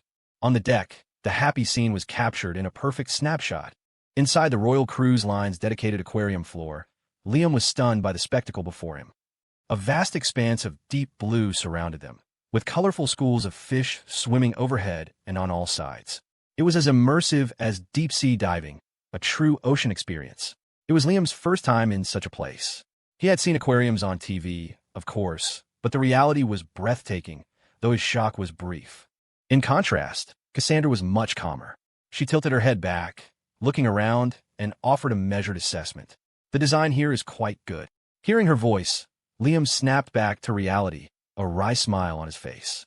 The class divide was truly something you could feel everywhere. Honestly, sometimes he didn't even know what kind of gift to get Cassandra. Things he had never seen, she had enjoyed since childhood. She lacked for nothing. "Sir, ma'am, this is our ship's aquarium, the only one of its kind in the world. This over here is the photo op area, where you can leave your name and receive a commemorative gift," a staff member explained. Liam followed her gesture. In the center of the aquarium stood a small, gilded table with several exquisitely wrapped gift boxes.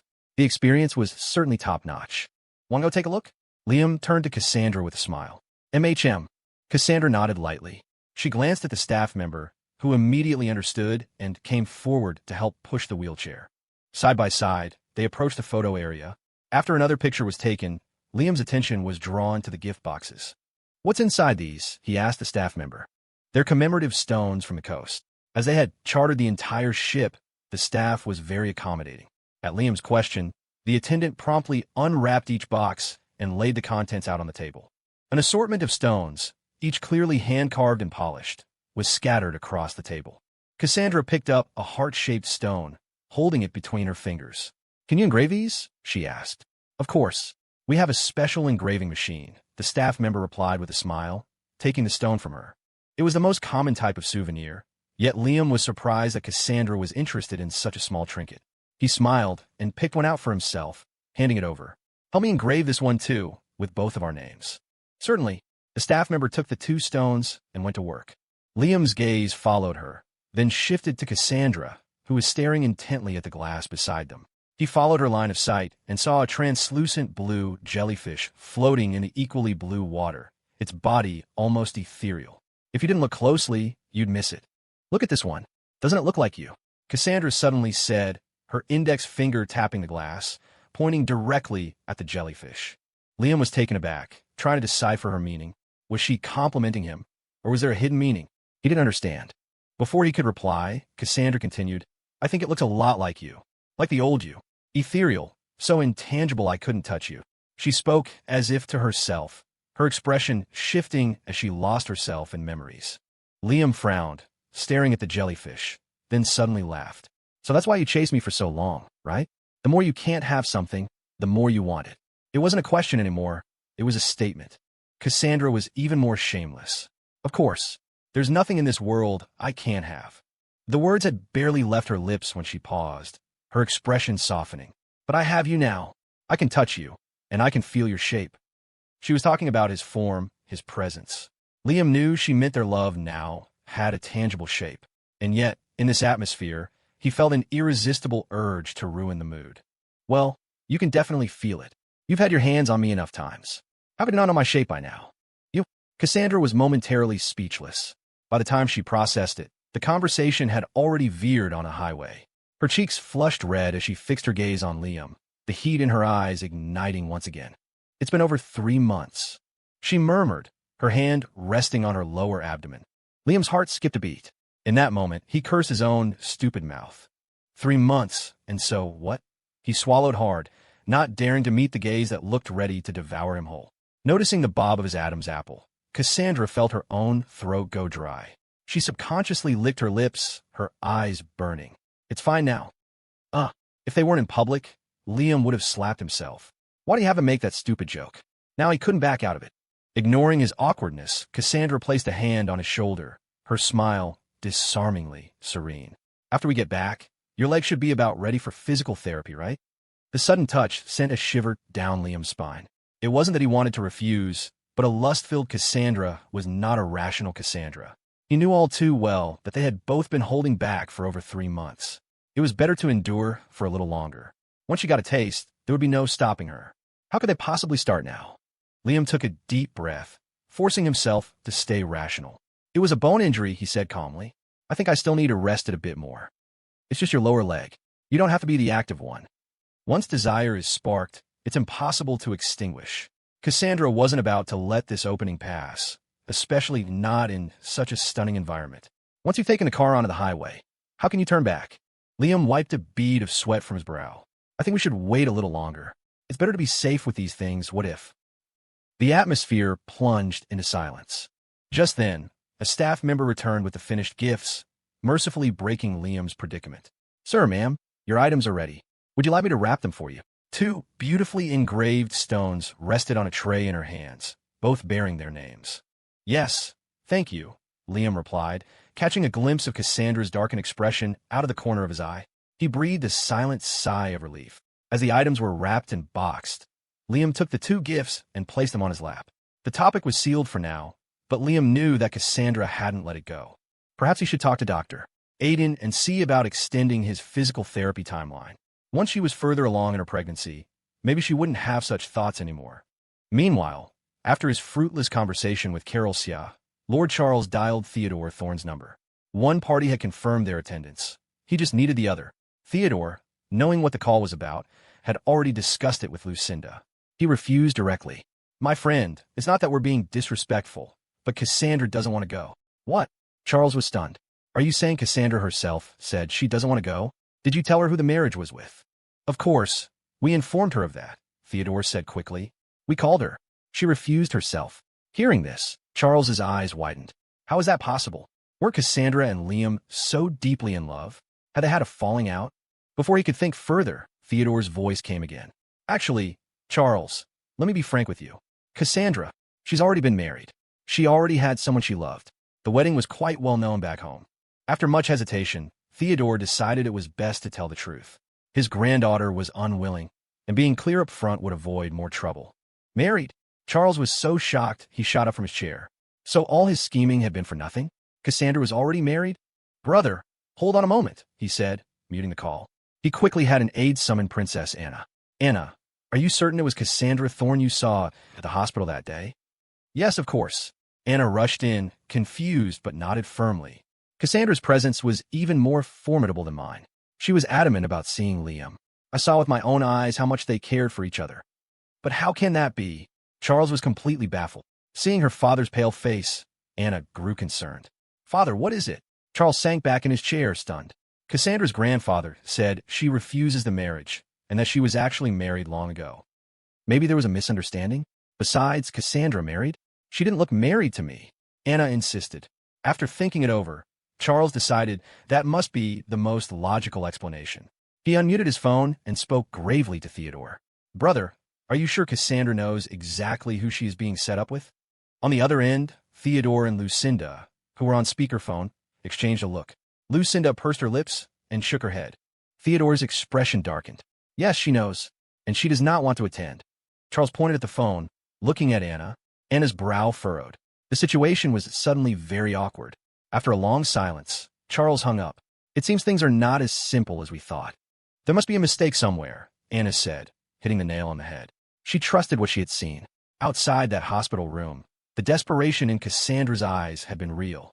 Even now, she could recall how Cassandra had been on the verge of fighting the guards. How could she possibly refuse a marriage to Liam? Father, Anna said, her head bowed in thought. I believe that no matter what, we must get them both here at the same time. I'm sure we've misunderstood something. If Liam were just some affair, it wouldn't make sense. Given the Thorne family status, why would Cassandra resort to such a thing? And besides, they had told Liam about his true heritage. The royal family was his backup. He had no reason to be with her for money. You're right. Charles nodded, realizing something was amiss. His eyes narrowed. Then we'll change the marriage banquet in a few days. We'll make it a formal royal banquet and invite all the major corporations. The Thorne family would have no reason to refuse such an event. Then when Cassandra and Liam were both there, he could pull them aside and get to the bottom of it. The truth would finally come out. Night fell. As the sun dipped below the horizon, the lights of the cruise ship flickered on. The group gathered in the Seaview dining room, a picture of harmony. Just then, Riley emerged from the elevator, rubbing her eyes sleepily. When she saw everyone already seated at the window enjoying their meal, she let out a cry of theatrical betrayal. Hey, how could you start eating without me? Who told you to go drinking? You slept until now. Who could possibly wake you? Liam was the first to reply, a smirk playing on his lips. The word drinking made Caleb, Catherine, and Cassandra all turn their heads in unison. Riley, still groggy, felt a jolt of adrenaline. Her eyes shot wide as she stared at Liam. Wait, brother-in-law, you told him I was drinking? I'm so dead. Before she could finish, Caleb's voice, laced with a saccharine smile, cut her off. My dear daughter, I was wondering why you slept all day. So you were drinking. Catherine's face was stern, her brow furrowed. What on earth were you thinking, drinking? You thought a vacation was an excuse to get drunk. Cassandra raised an eyebrow, calmly placing a piece of lettuce in her mouth. After a moment of chewing, her voice rang out, cool and sharp. It seems Riley's been a little too stress-free lately. I think it's time we applied some pressure. 3 different voices, 3 different threats. Riley's legs started to tremble. She swallowed hard, not daring to get closer. She shakily pointed a finger at Liam. It wasn't my fault. My brother-in-law made me drink. Liam had only intended to start the fire and watch it burn. He never expected the blame to be thrown right back at him. His expression tightened, and he instinctively glanced at Cassandra. But Cassandra was a rock. She didn't even look up, simply stating, so you've not only learned to drink, but you've also learned to lie. Caleb's smile was gone. Lying is not a good habit. Catherine put down her bowl and looked directly at Paige, her voice sharp. Paige, you tell us what happened. Paige, who had been trying to shrink into the corner and become invisible, flinched. She deliberately avoided Riley's pleading gaze and answered honestly. It was Miss Riley who insisted on drinking. Riley's eyes widened in disbelief, her expression screaming, "How could you betray me?" Liam didn't even need to explain. Given Riley's usual behavior, everyone could picture how she'd wheedled and begged Liam and Paige for a drink. Caleb's face darkened, his smile vanishing completely. "Get over here and eat," he barked. Riley didn't dare refuse. She scurried to the table and sat down meekly. Her obedience was a stark contrast to the demanding tantrum she'd thrown that morning. Liam smirked. There was nothing like family to put you in your place. Caleb's face was a thundercloud. Catherine's was no better, and while Cassandra's expression was calm, it promised a storm to come. "Dad, I think it's time for Riley to join the company for a while. It'll be a good experience for her," Cassandra said, tapping her lips with the tip of her chopsticks. Caleb nodded. "Indeed. After we get back, she can start in the marketing department. It's long overdue," Catherine agreed. "That girl needs to learn a lesson. Drinking at such a young age." 3 sentences, and Riley's future was decided. She looked around in despair, her eyes landing on the only person who could possibly help her, Liam. But Liam was happily digging into his food, completely avoiding her gaze. "Brother-in-law," Riley whimpered. Liam looked up, still eating, and pointed to a dish on the table. "You should try this. It's delicious." Riley was speechless. The last bastion of support in the family had crumbled. Riley sighed dramatically. She had thought that once Liam married her sister, her life of suffering would be over. She never imagined her brother-in-law would be such a spineless opportunist, always siding with the strongest. Meanwhile, back home, Martha and George were keeping up with their daughter and grandchildren's latest adventures on their phones. Thanks to Liam's online explosion, Carol's social media account gained over 1 million followers in a single day. Many people in the P14.She neighborhood had seen it. The already lively Xia household became a full-blown circus. People seeking favors and connections lined up from the factory gate all the way down the main road. Even in front of their own house was constantly besieged by a crowd. "If you want to come to the factory. What's the meaning of camping out our front door every day?" After days of being blockaded, George finally snapped. His patience, however deep, had been completely exhausted. He stood on the balcony of his second-story house, his face grim, and shouted at the crowd below. Someone had leaked their location, saying that Liam's grandfather lived in the P14.She neighborhood. For the past few days, it wasn't just villagers. People from other cities were driving in. Some were even brazenly live-streaming from the scene. As the hottest topic of the moment, anyone who could get a piece of the Liam action could attract a huge following. So, every freak and grifter had shown up. It was now difficult to even drive a car into P14.She. "Old master, we're here to see you. Just let us in. We even brought gifts." "Yeah, old man, open the door. We don't mean any harm. I was a classmate of Liam's." "Grandpa, can you let me in? I need to talk to Liam about something." "Old master." In response to George's anger, the crowd below only grew louder, emboldened by their numbers. They waved their gifts, and some who claimed to be Liam's classmates tried to push their way in. They completely ignored what George was saying, repeating the same lines over and over. He couldn't be too harsh with them. The old man had seen a thing or two, and this was his grandson's moment of fame. These people were here to see his grandson. He couldn't embarrass him. Besides, his factory had to continue running, and more than half the village depended on it for their livelihood. George was so frustrated by these stubborn fools that he nearly fainted. The world went black for a moment, but luckily, Martha was right beside him and caught him. "This can't go on. The village is so congested now, it's impossible to even get to the factory." Martha frowned, struggling to support George's weight. She looked up at the sea of people pressing against their front gate, the lines stretching down the small road outside. "Old George," she pleaded, "maybe we should listen to the kids and move into the city.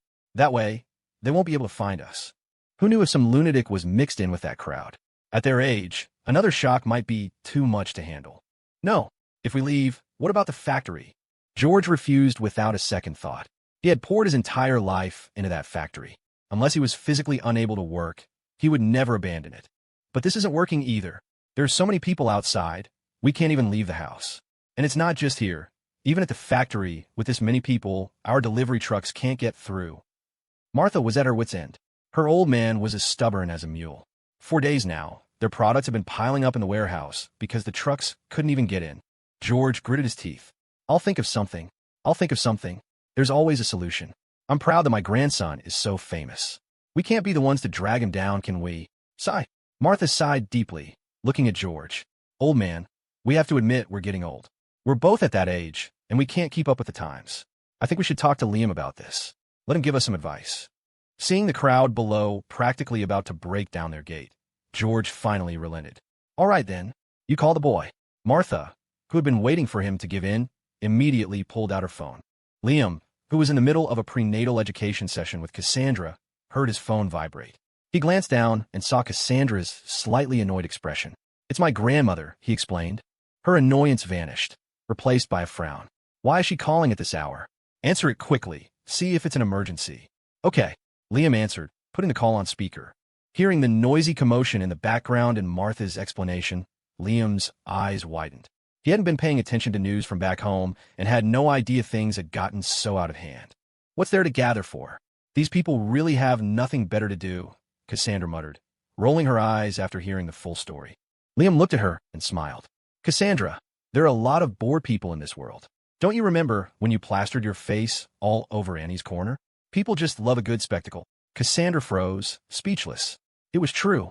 If she encountered something like this, she wouldn't just not join the crowd. She wouldn't even bother to listen. She had better things to do with her time. So what do we do now? Cassandra frowned. For what your grandmother is saying, there are a lot of people there. If we send the Thorn security team, it will only make things worse. Most people still didn't know about the Thorn family's existence. They only knew of Zenith Corp. If the Thorns made a public appearance, their secret would be out. Liam thought for a moment, then a smile spread across his face. Then we'll just roll with the punches. Seeing his expression, Cassandra knew he already had a plan. She looked at him with curiosity. Liam picked up his phone and said, Grandma, since everyone is there to see you, I don't think you need to refuse them. Why not get the villagers to set up some small stalls nearby? Sell some hot dogs and our local specialties. With that many people, the foot traffic was comparable to a train station. They might as well take the opportunity to boost the local economy of Sheen. If the economy grew, more factories would open, and George wouldn't have to feel responsible for the villagers' livelihoods by maintaining his own small factory. Hearing this, even Cassandra couldn't help but give Liam a second look. She would never have thought of something like that. But still, it's a good idea, but these people are there to see your grandparents. Why would they spend money at your front door?